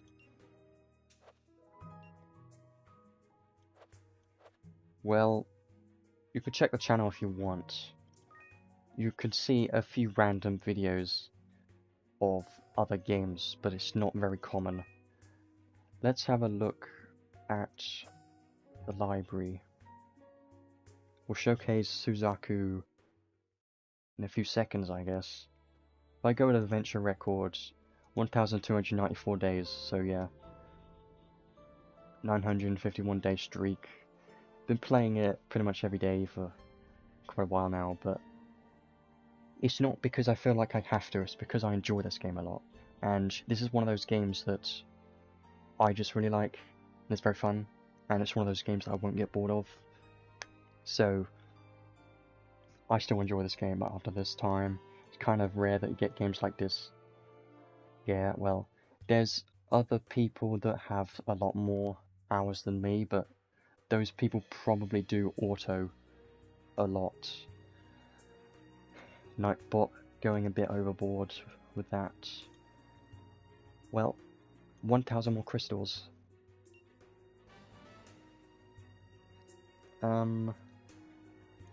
That's good. Like that. Let's showcase Suzaku. Nightbot rarely shows his face anymore. I haven't touched him in a race in ages. Yeah, this game should definitely be more popular than it is. It's just kind of... I don't see any advertising for this game, and since it's an older game, people are less likely to try it. If it was new, and being advertised as new, people would be more interested.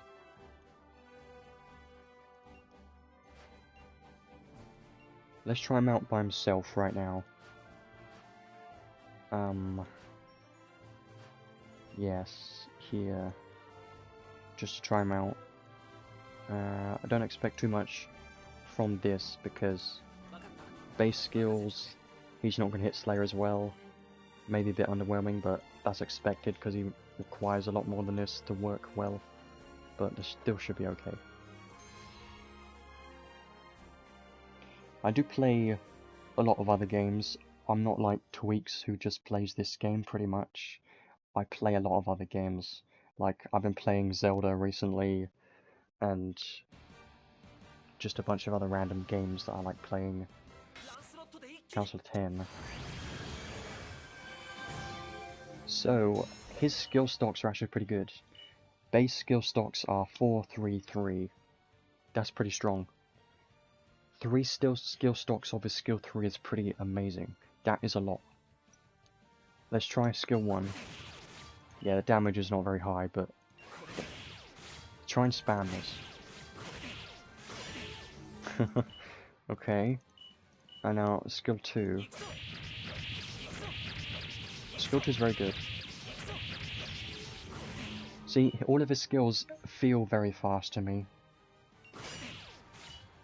Don't look for damage, really, because base skills and he's not hitting Slayer. He really needs to hit Slayer damage. Yeah, Tears of the Kingdom, people have been hype over it and kind of saying it's amazing, so I wanted to try it. And it's pretty fun. His skill 3 is pretty strong. I like these skills. Damage obviously quite low, but makes sense because he's not hitting Slayers currently. I could change that. I did play the first Zelda game, the Breath of the Wild. That was pretty much the first Zelda game I played, probably, because I rarely play those types of games. It was fun, but I never managed to finish it just because it was quite difficult and a massive game overall. But maybe I'll try to finish this current one, I don't know.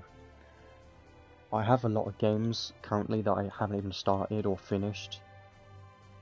What arc should I use? I guess this is fine. I'm gonna shove on X-Bet. Just for the moment. Yeah, a lot of people have been talking about it, so I was very interested in it, so I got it. And it is pretty good. I'm not going to talk too much about it though. The majority of games I play I don't really show on YouTube. Some games I have, like, I don't remember. There were some videos I'm pretty happy with. What's the damage now? Reasonable.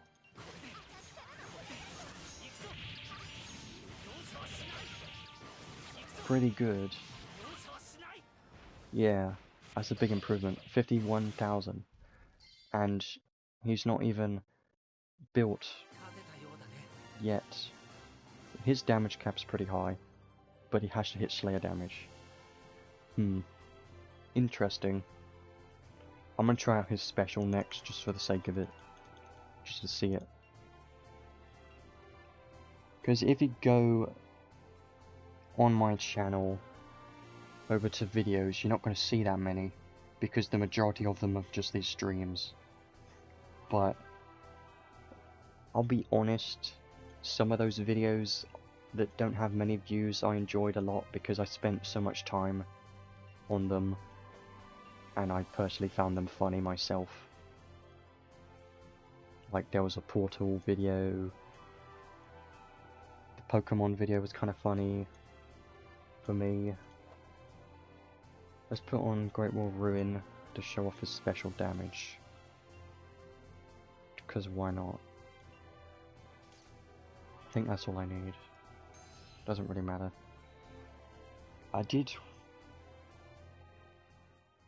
Yeah, I'd done some Borderlands videos. That was fun. But some of the videos I don't do too many of just because it's a massive time investment that's most of the time I'm not willing to spend that time because it takes like most of the day. Yeah, well, I'm not worried about that really. 65 hits, that's pretty good. If he had True Duel, that would be insane how much damage that could do, but yeah. If this was my job, then I would worry about algorithms and stuff, but I don't do that. I just do this for fun. Yeah, he's pretty good so far. Base skills so far. Special can have some potential single target, but I wouldn't focus on it probably.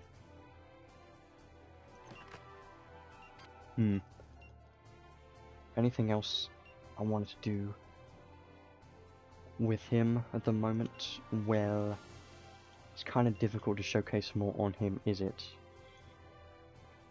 Isn't it? Don't think I can really showcase much more on him right now, can I? Well, actually, yes. Let me do this one. I was showcasing Luke, testing him out this earlier. I haven't watched it. I don't watch anime, even though I should, because I like it for the, I don't know, I like the art style and everything. And I like the anime type games too. I'll be honest, I don't watch things too often because I prefer playing games instead of watching. Sometimes. But I do remember in the past watching a few. Like, when I was a kid, I don't know why, but I remember watching Yu-Gi-Oh! I don't know why it was on TV, and I was like very young. I don't know why. That was strange. I've watched some Nier anime, because Nier Automata is one of my favorite games ever. At least my favorite story ever. How are we gonna test this? Is that good enough? No. Well, I'm not really one for watching things, because I only watch things when I have dinner, pretty much. Every other time, I'm either playing a game or watching YouTube videos. So, I don't really watch animes at all. I would still like to, but it's just not really something I'm excited about. I'll be honest though, I've played anime games, like, you could classify this game as an anime game, if you want. Anime style. A majority of gacha games are anime style. And don't judge me thinking that it's because of waifus only. This is pretty 63,000. That's pretty strong. They died like in 2 seconds.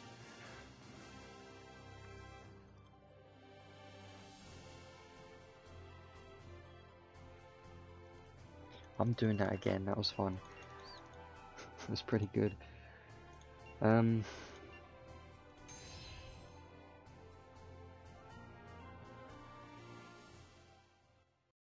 Yeah, I'm not really too heavy on anime, but I'll be honest, I'm more focused on, like, I like the art style, so I have, like, wallpapers and stuff. Not my room. I'm not that kind of crazy person, okay?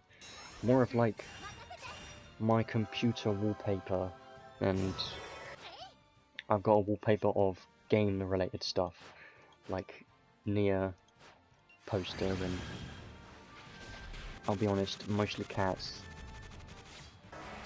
Let's use a skill 3. Almost. That did kill them all. That is pretty strong. Not the highest damage cap, but this isn't really a focus on damage cap build, it's kind of focused on damage.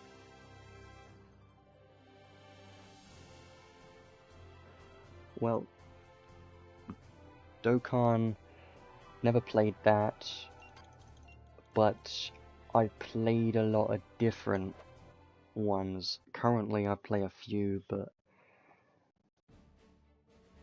I'm always down for trying new phone game, gacha games whenever there's a new one that comes out, but I never stick with them ever.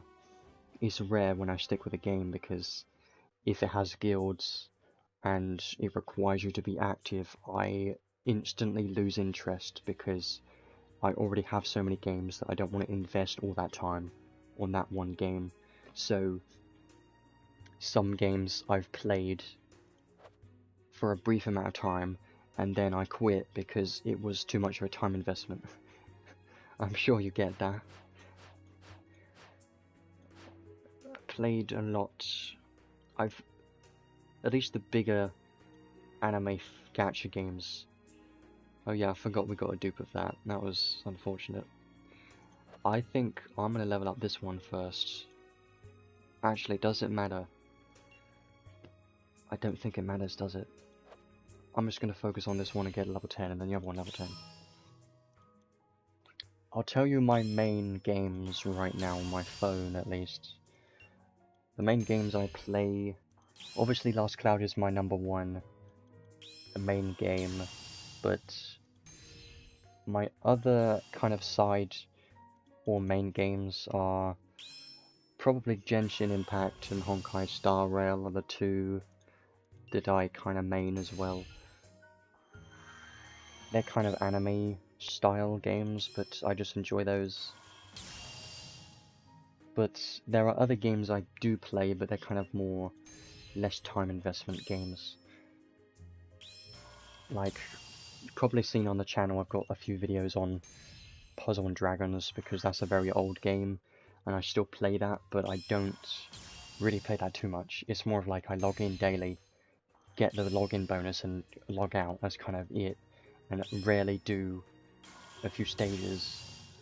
That's kind of how I'm at with that game.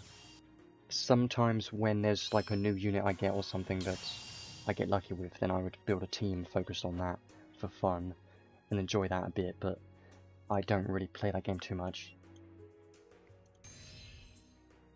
I do have a few other games, like...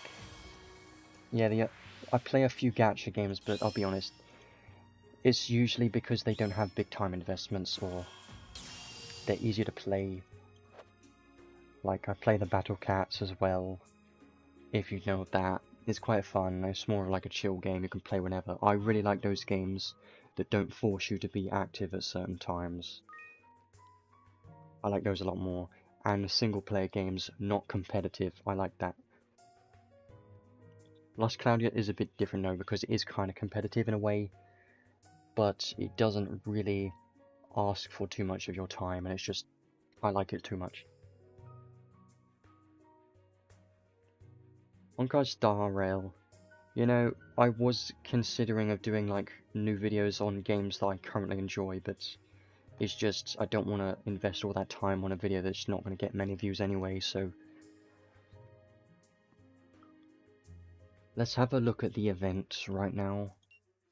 I've kind of showcased him off as best as I could with his base skills. I really enjoy this event. I kind of want to talk about this a bit. Battle Cats and Puzzle and Dragons, I admit, have been two games I've kept for many years. They've been games I'm on and off playing for years. More than Last Cloudia, I've played Puzzle and Dragons and Battle Cats for even before I started Last Cloudia, so kind of tells you something. They're just fun games I like playing that I stick to. I kind of want to talk about this event right now. So, if you don't understand this event, basically you just go through the base and the next one unlocks. Currently we're at base 9. Once it gets to 100%, we unlock the next base. I just want to tell you how good this event is. I've been farming base 8 or any of these bases for the tickets. These red tickets. I had like over 300 tickets. Probably over 400 at this point of those red tickets, and then I used all of them on this stage. Because look at this stage. You can drop all of this stuff. And even a rainbow potion, if you're lucky. I'm not that lucky to get one, but I got a few hundred mother souls, which is nice. Every time you do the stage, you get one pizza. If you're not sold, I don't know what you're going to be sold on, because pizza. And just a bunch of other materials, like even a Crimson Potion, I got 2 of those I think, and a bunch of materials. This event is just very good for farming. If you've got a lot of energy, orb recoveries, or pizza, use them and get these tickets and use them on this, because this is just so good. And I spent 1 day just farming this event non-stop the entire day, using my hundreds of tickets, and it was worth it for sure, because it just allowed me to get so many materials and so many event points.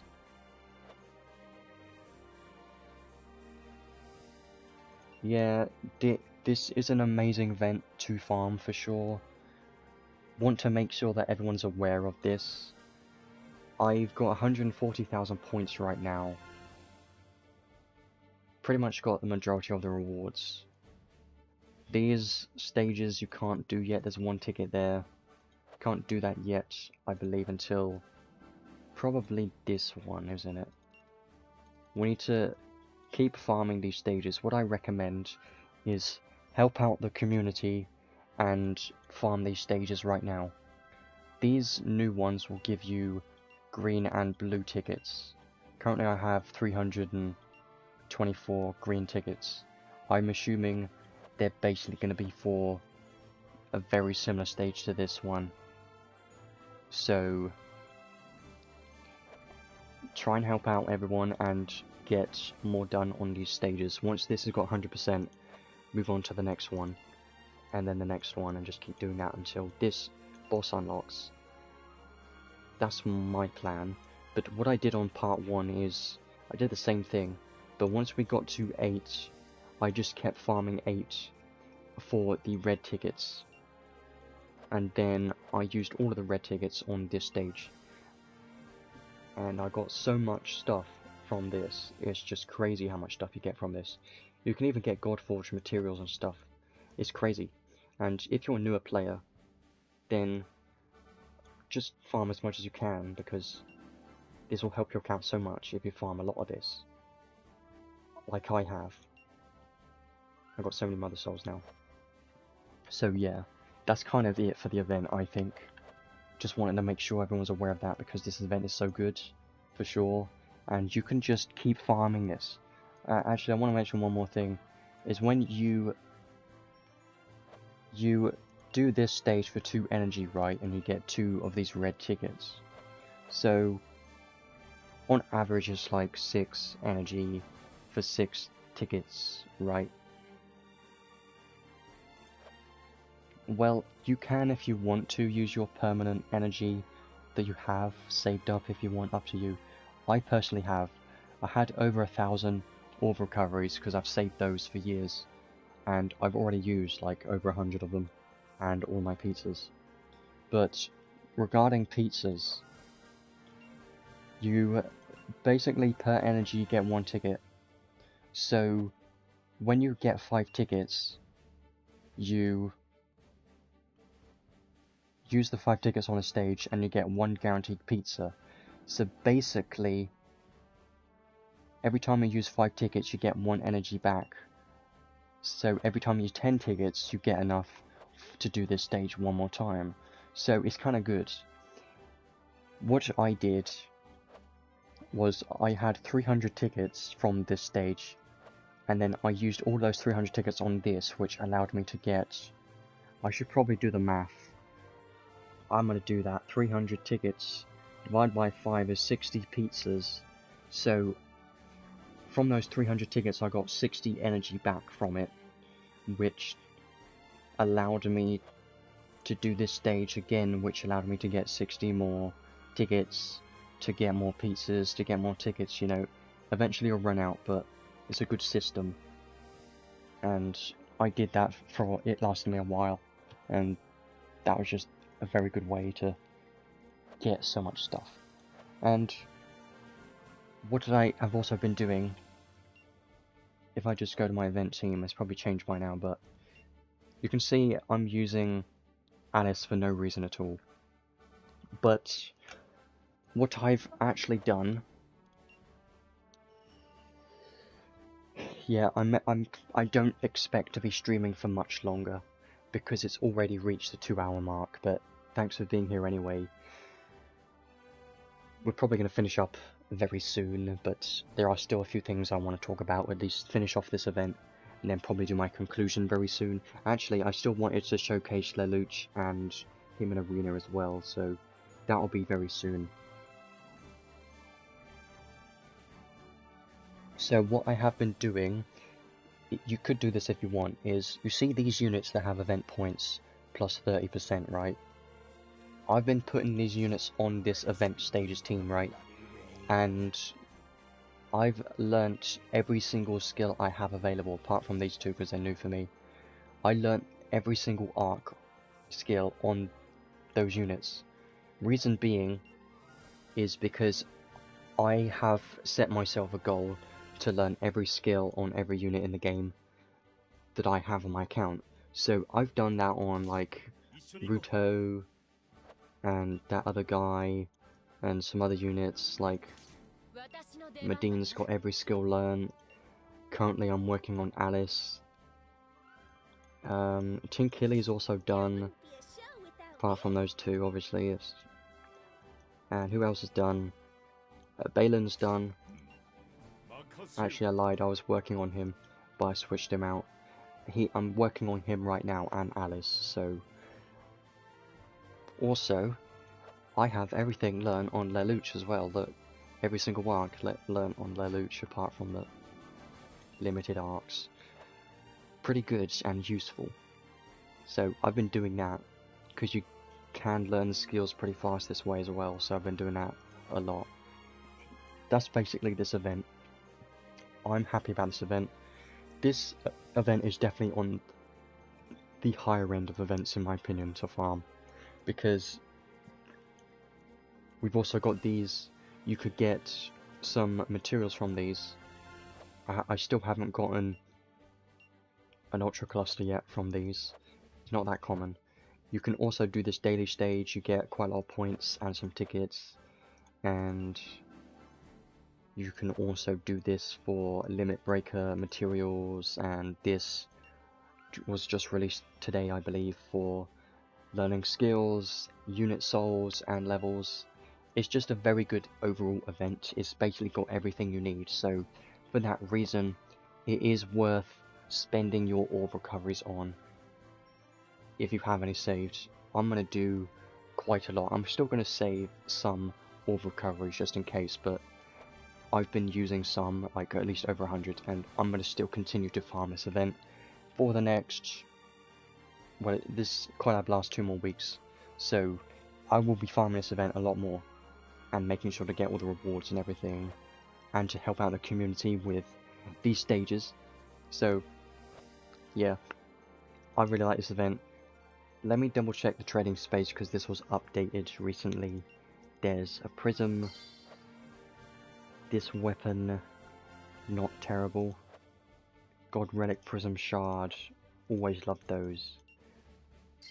Yeah, and you get so many of these red medals, materials as well to trade for stuff, so that's great. Might as well get everything. These Alchem Stone, they're basically for alchemy. Alchem Stone, Alchem, they're weird, but I get all those. You can use those on the paid equipments and the event equipments, so that's good. I've got the majority of things in here already. It's still good. So yeah, that's the event. I'm quite happy with this event. That's everything I wanted to talk about the event and Suzaku. So there is a few more things I wanted to do. Let's start moving over to that right now, which is going to be... Let's get this gold piece. Wow. It's going to be Lelouch. We're going to showcase him right now. So, I haven't talked too much about him until now. Let's put him on this team for now, but let's try him by himself for the moment. Let's start showcasing him a bit more, because I have his full build and I kind of want to explain him and kind of my thoughts on him as well, considering I've done a full week of testing and he's completely built right now. So let's have a look. I've got all of his skills apart from his 2 special damage caps because I'm using my ultra clusters on things that are worth getting. I'm not going to use a special, so I'm going to save those clusters. Look at my current build. I haven't really built him for PvE, I'll be honest. I've mostly built him for Arena. This build currently, I did have Trishula, but I removed it because I have that on Nael or Zayax currently because I've used those 2 units. This is kind of my single wheel build, and skills, I haven't really focused too much on this because I still have 18 SC I need to use right now, but some skill charges, yeah, what I built him for was damage and damage cap and some skill charges for the event to help me clear the event faster, because his damage is pretty solid. Thaumaturgy ring, just some damage caps and stuff. It's not his full build, but what I want to do right now is I want to showcase more of his DPS potential, which is pretty high, which is quite surprising. So I'm going to mess around with this build. I'm going to make a dual wield build. That's weird to say. A dual build. Let's make a dual build. And what I mean by that, I'm going to have machine plus probably a sword. And we're going to try that out and see what his DPS is like with dual wield, because I haven't tried that yet. I definitely want to try that out. So let's change this build around. I'm definitely going to have to switch it back because I personally prefer his single wield more than dual wield. Single wield definitely has more viability in more content, in my opinion, because it gives this page clothes is just very good for a support build, and that's most likely what I'm going to use him for. Let's go for damage caps and dual wield. Machine and a sword. I'm going to need a sword equip if I'm going to do that then.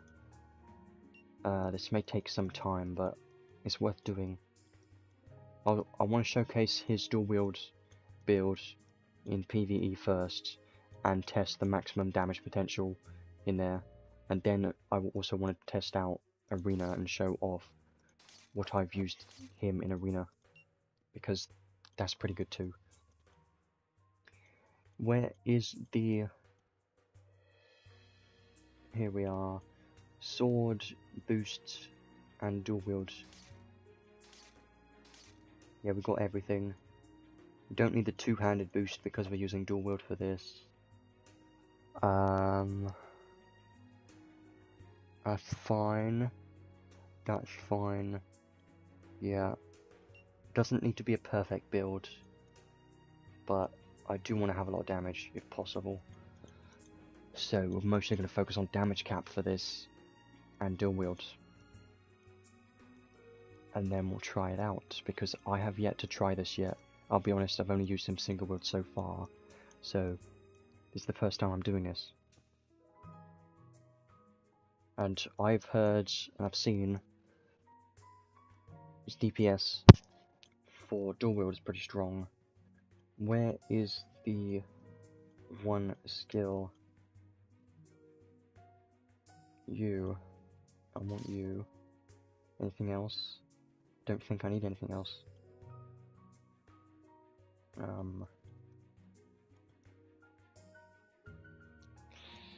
I think that's fine. Yeah, could just do more. That should be fine, right? Let's just check. What do we have? Damage cap, damage cap, damage cap, damage, dual wield. Don't need that. I mean, we could keep it on because we might not even need that. Thaumaturgy, ring, damage, damage cap. Yeah, this is basically what I need. It doesn't need to be perfect build, but he's going to hit damage cap anyway. Let's go for, obviously, machine. I mean, I could just keep that on. Obviously, second weapon will be a sword. For damage cap if possible. What do I have? What dark swords do I have? Maybe this one I could do. Sure. And I want more damage cap, so we're going to add that one accessory and then we're done. Yeah, we'll just go with this for now. This is mostly showcasing dual wields and high damage and damage cap. Doesn't need to be a perfect build, because we're going to be running other supports with this too, so first off, we will try him by himself.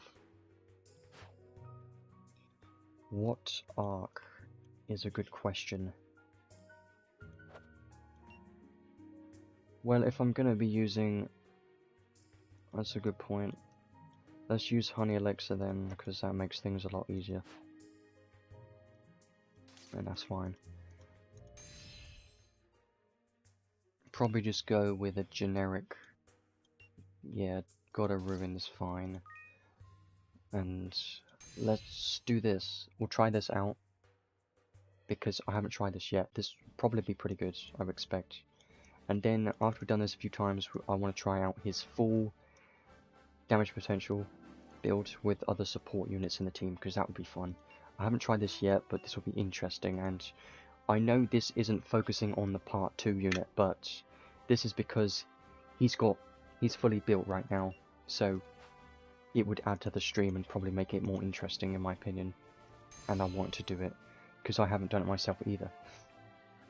Let's try this out, and then we'll also try him in Arena as well, because I think he's pretty good. So,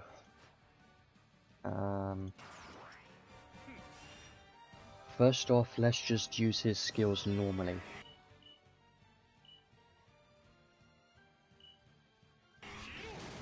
Yeah, 48,000. This is pretty good. Yeah, he's going to struggle against damage cap against the boss, but his damage cap and damage just from this build alone is pretty solid. Now, it's not as much as Suzaku for sure, but Lelouch's skills are actually pretty fast, and I can increase this further. I could put on Trishula.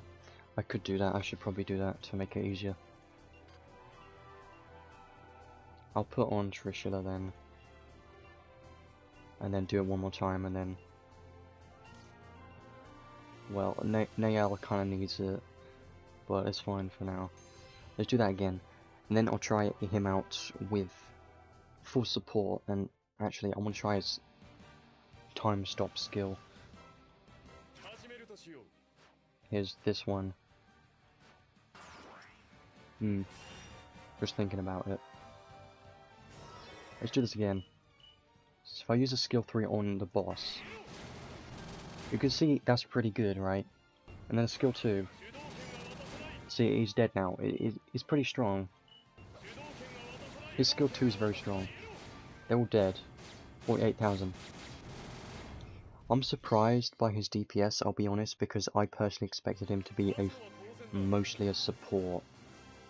So the fact that he has good DPS on top of that is pretty crazy. Let's do this again, but use his time stop. But if I do that, then I can't use Honey Elixir unless I have Goddess Kiss. Well, actually,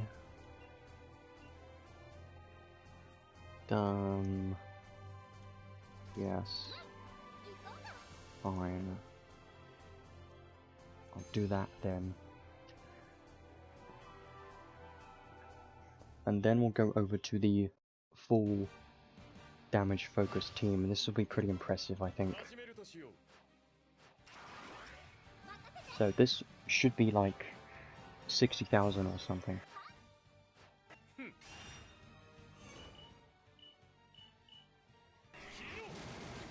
Yeah, look at that. He's almost dead from one skill 3. That's pretty good. You see, this damage is pretty strong. I know he's got expert to help, but still. Remove 3000 damage cap, and that's his base damage cap. With that activated, it's pretty good.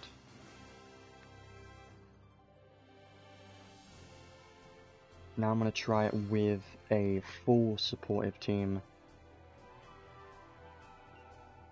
and see how that does, because that should be even better than what it is right now, which is going to be impressive. Who do I need? Well, surprisingly, he supports himself. So, who do I want? I could have a support as well. Potentially. Well, actually I won't. Probably Sarah. Should be fine. I'm gonna put on that instead. Should be fine. Yeah, that's fine. I could remove you for more damage cap. Would you work? Maybe. Fine. We'll do that. I'll just do that. Let's go. I don't know what the damage cap's going to look like now, but it should be pretty damn high. Actually, that arc's not going to do that well because it does well against bosses. I could do the other stage instead.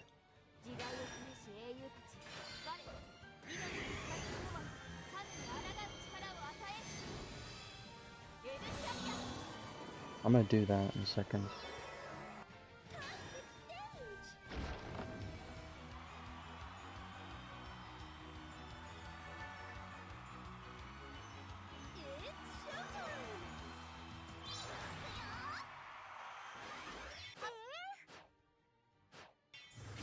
Go.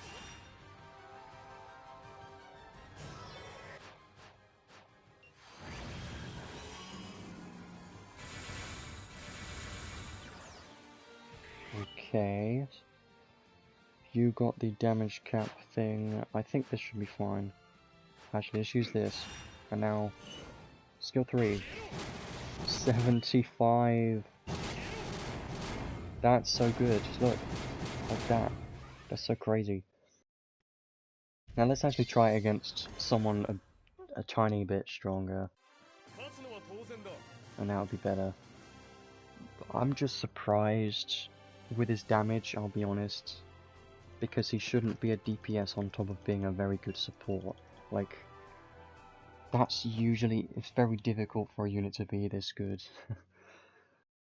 I'm still happy about Lelouch the most. I will do more testing with Suzaku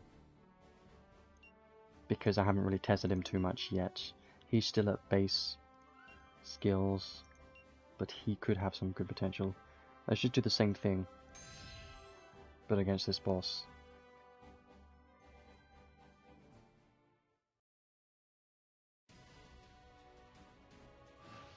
Yeah, he's got more health, so this will be good. I think I might spam skill 2, maybe, or just use skill 3.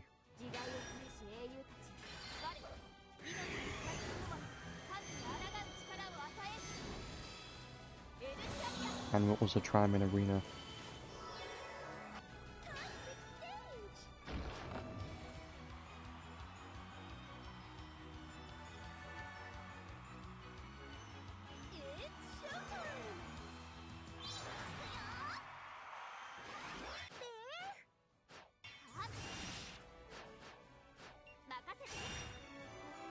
There we go, and now the last arc skill, and then that'll be fine.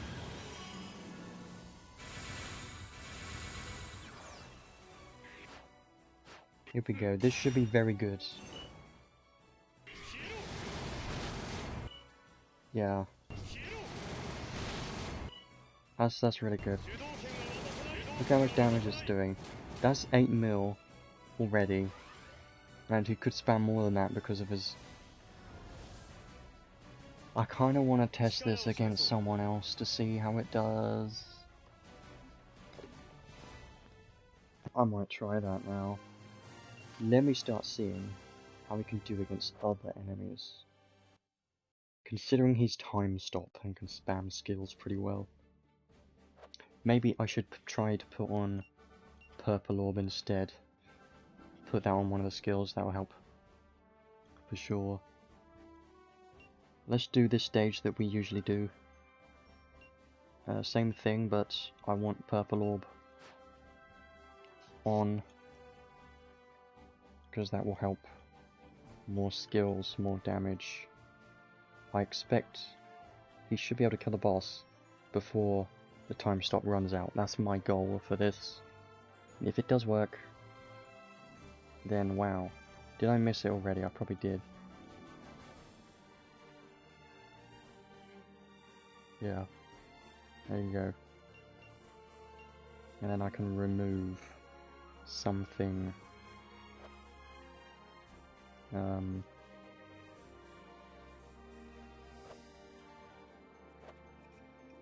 It's fine. That's fine. This should be okay. I'm actually going to change out Tinkily for Expect, which will help with the Slayers, and since he's got Trishula, this should be okay. So, I'm going to do this. This will be the final test for Lelouch in PvE, I think, and then we'll try him in Arena, and then kind of do the conclusion there, I think.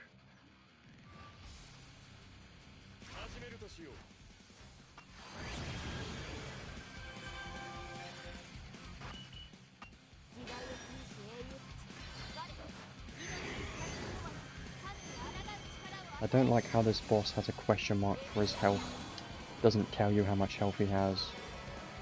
But I just like testing against this boss.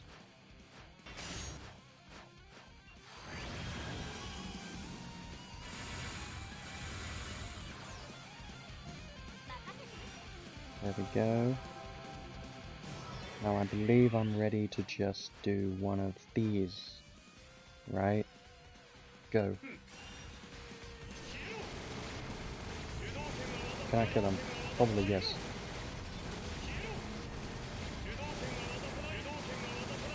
Easy. He's dead. I win! Oh, I've still got so much time with my time stop and he's already dead. Oh, that's so good.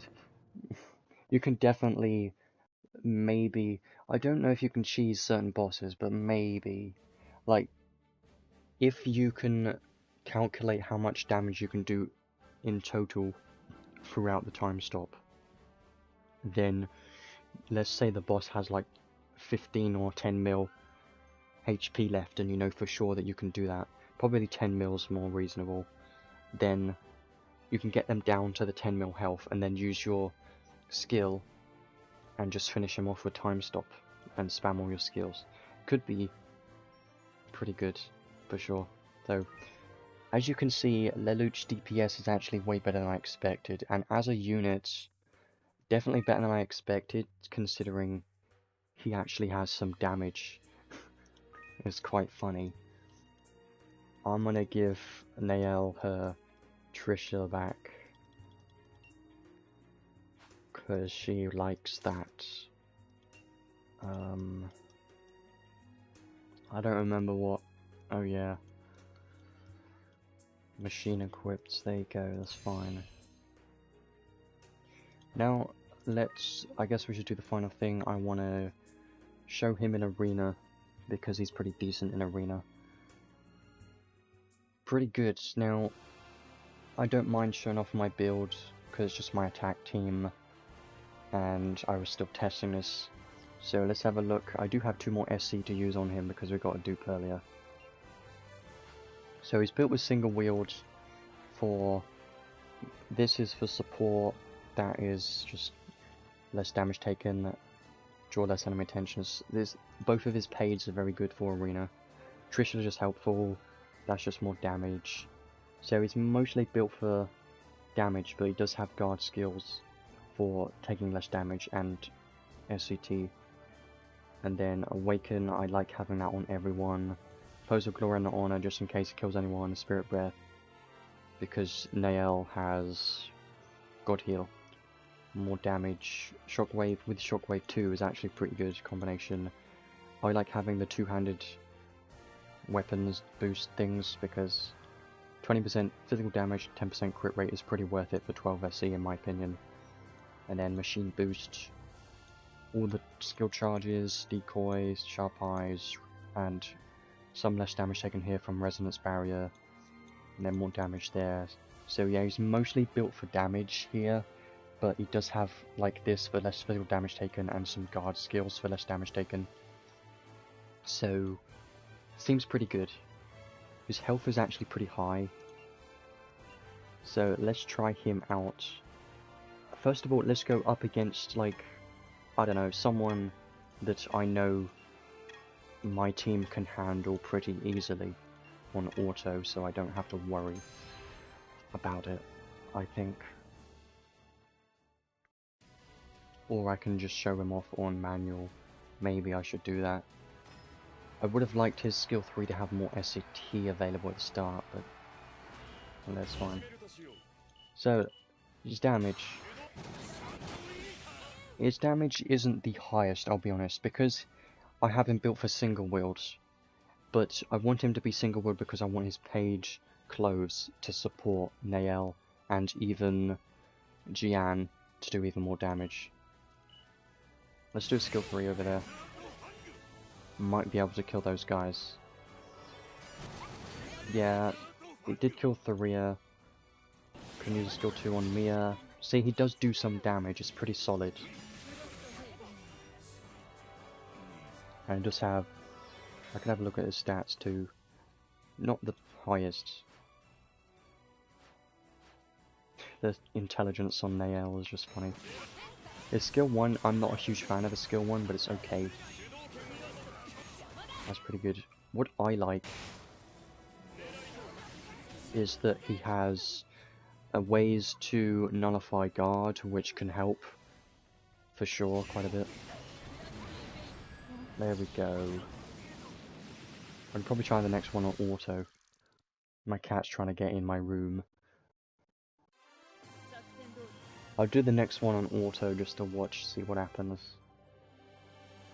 But yeah, I don't have him built for like full damage, because if I did, it would probably work better dual wield, but I don't know.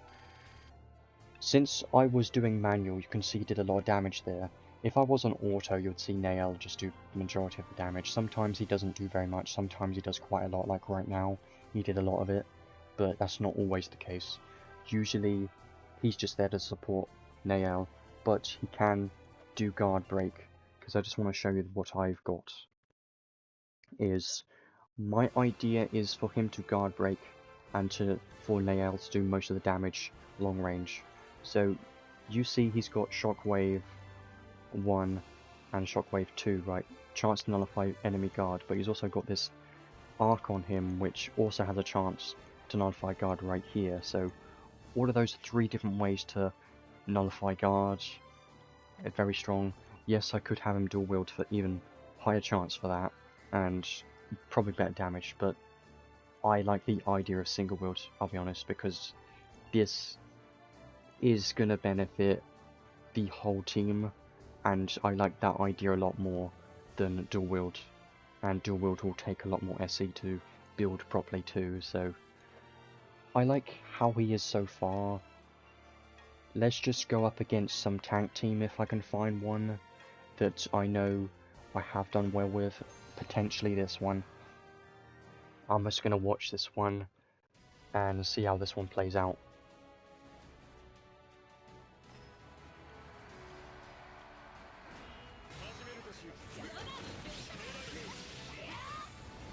Nael is just too strong. If you're not sold already, she's too good. I know you're going to do all your healing, but once Lelouch uses skill 3 right now, they're all dead. I know Nael is doing basically all the damage, but it's fine. He's still helping. Yeah, he's didn't do that much damage to Sarah, but he's still helpful. He doesn't need to do sometimes the unit doesn't need to do the craziest damage. Sometimes they could just have useful aspects to the unit, like he's a support. He's helpful just from being in the team alone, because he allows Nael to do 40% more damage because he gets 40% more physical damage buff. It's crazy. So yeah, that did very well. Most of that was Nael, but he still did some damage and was pretty helpful there. I'll do one more, and then I guess we'll finish off in a second. Yeah, this is usually how it looks like. Nael, all the damage, and then these two are kind of okay damage, but they can do some damage.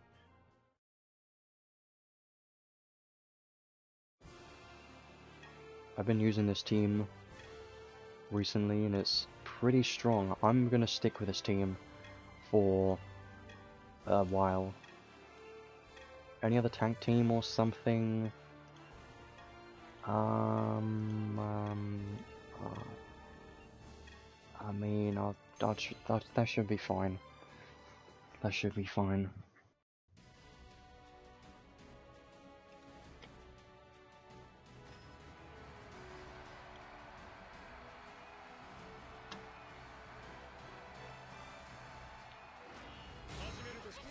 Sometimes you can get a skill 3 at the start.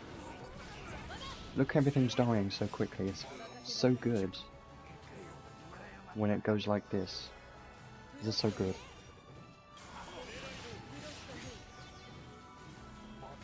I've been enjoying this team so much.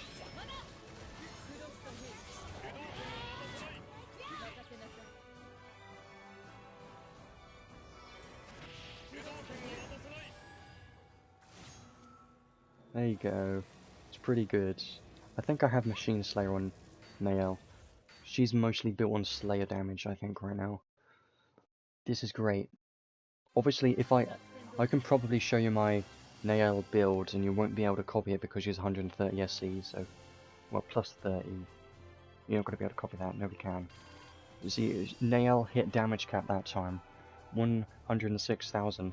That's her damage cap. It's pretty funny. He did a bit more this time. But, again, he's not always there to do damage. I mean, he can do some damage. He still does help with that.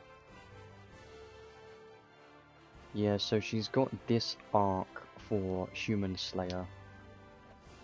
And then on top of that, she's got Divinity Buster for those Slayers and Machine Slayer, so it's pretty crazy. I'll do one more. I said that last time, but I mean it. I don't know who I want to hit. This should be fine. Maybe. Since Nael has Machine Slayer on her, she does okay damage against Murrens, I believe. Can you get a skill 3 at the start? Not this time.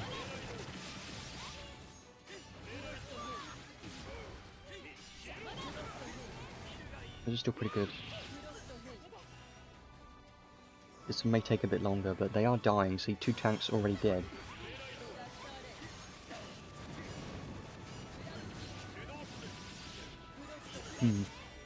Murray's dead again.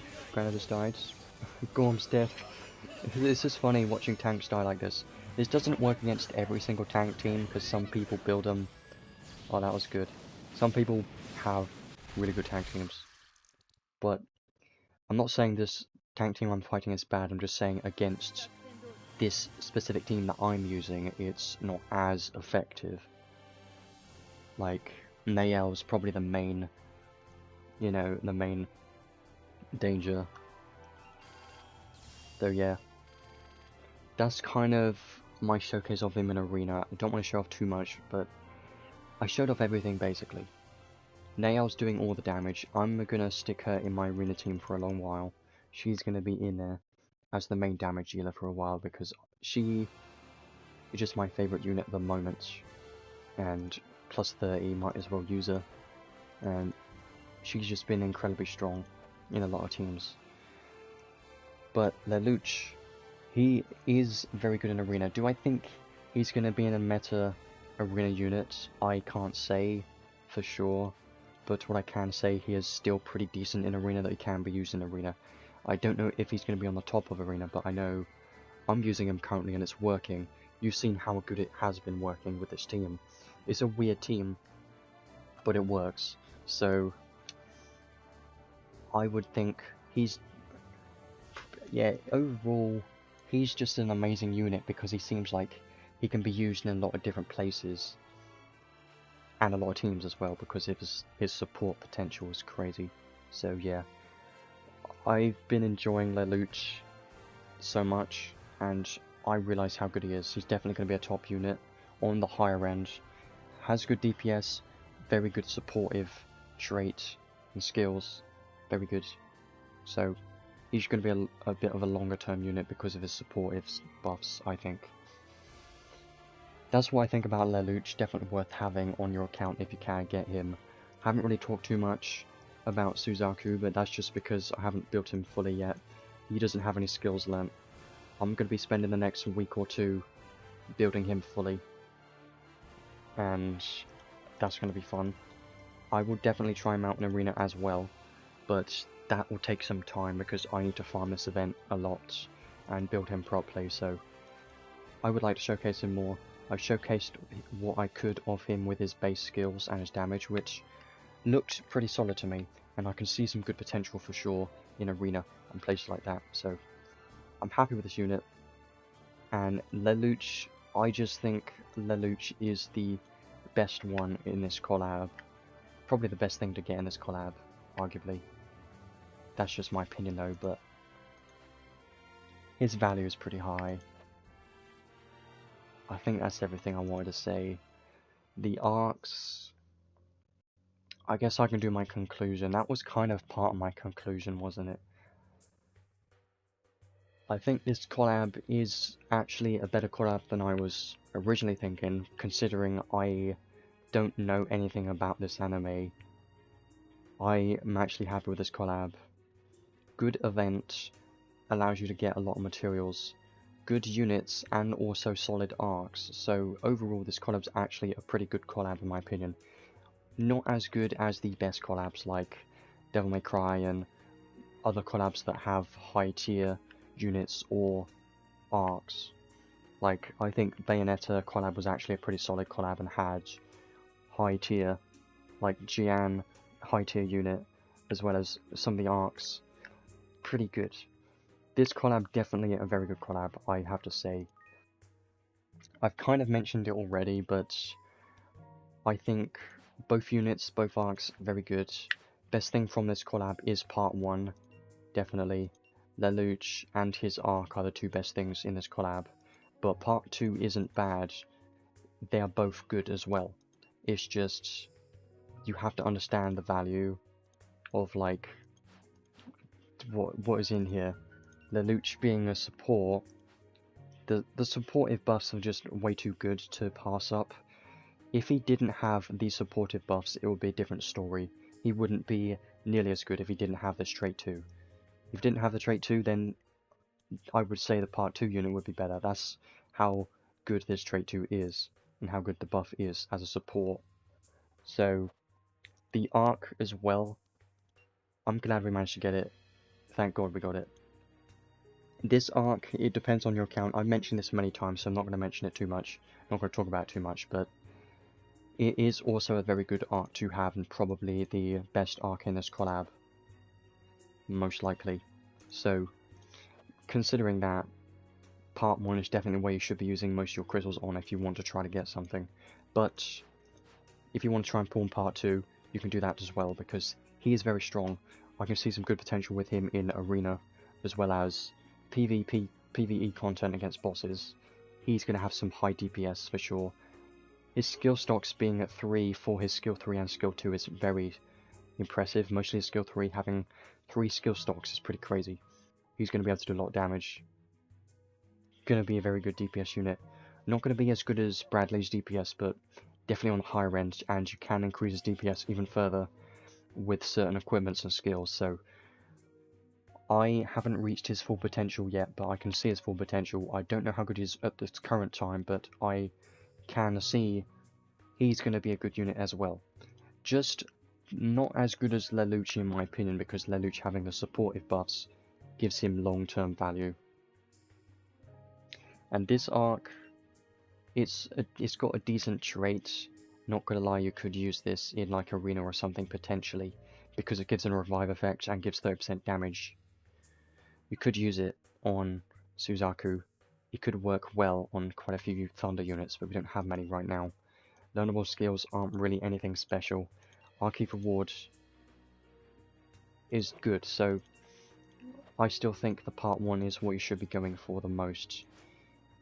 It's also a question of, let's say you get the unit from this gacha and you don't have anything else, then if you get one thing, then you might as well pull on the other part. So let's say you get Lelouch or the Arc from this banner, you get one of the two, then it's probably best to use your crystals on part 2 instead after that, because you have a high chance to get something new at that point. Even though the Arc on part 1 is probably a better choice, and the unit as well, part 2 still has more valuable stuff and you'll have a better chance to get something new that way. So that's just kind of what I think right now. So I'm happy with this collab. This collab has 2 weeks left, which is good. I think next week there should be a time trial. I haven't looked at that at all, and I'm probably not going to push too hard for it. Maybe Suzaku could be a time trial unit, maybe. That would be funny if so, because they've done that in the past where they released Bradley and he was like good in the time trial. I don't remember though, but the main one, Shift Nero, he was like the best option in the time trial on Devil May Cry time trial. It's weird how they do that. They release a collab with a time trial, and then one of the collab units are good in the time trial. That even happened in Bayonetta collab with Jian, and even Bayonetta, they were both good in that time trial. But anyways, that's everything I wanted to talk about. Bit of a longer stream, but I'm happy with what we went through, because I managed to cover everything that I wanted to, and basically, overall, very good collab. It's not the best, I know, but it's not terrible either. Like, there have been some collabs that haven't been as exciting, but I definitely feel like this collab is one of the exciting collabs, and if you miss out, in my opinion, is not as big of a deal as certain other collabs if you miss out. But missing out on Lelouch is kind of the biggest thing, I think. So try to get Lelouch if possible. But again, it's up to you. I can't decide for you. I'm just giving my recommendations. So I think that's everything. I'm going to enjoy this collab and farm this a bunch more in the next 2 weeks. And I guess we will be back here after 2 weeks. I don't know what will be the next unit. I pretty much say this all the time, but I'm hoping it's a permanent unit. Well, it's up to you. The main reason why I think the part 1 arc is better is because of the learnable skills. Because I mentioned it already before, but I don't really tell too much, is the combat operations skill is just very good.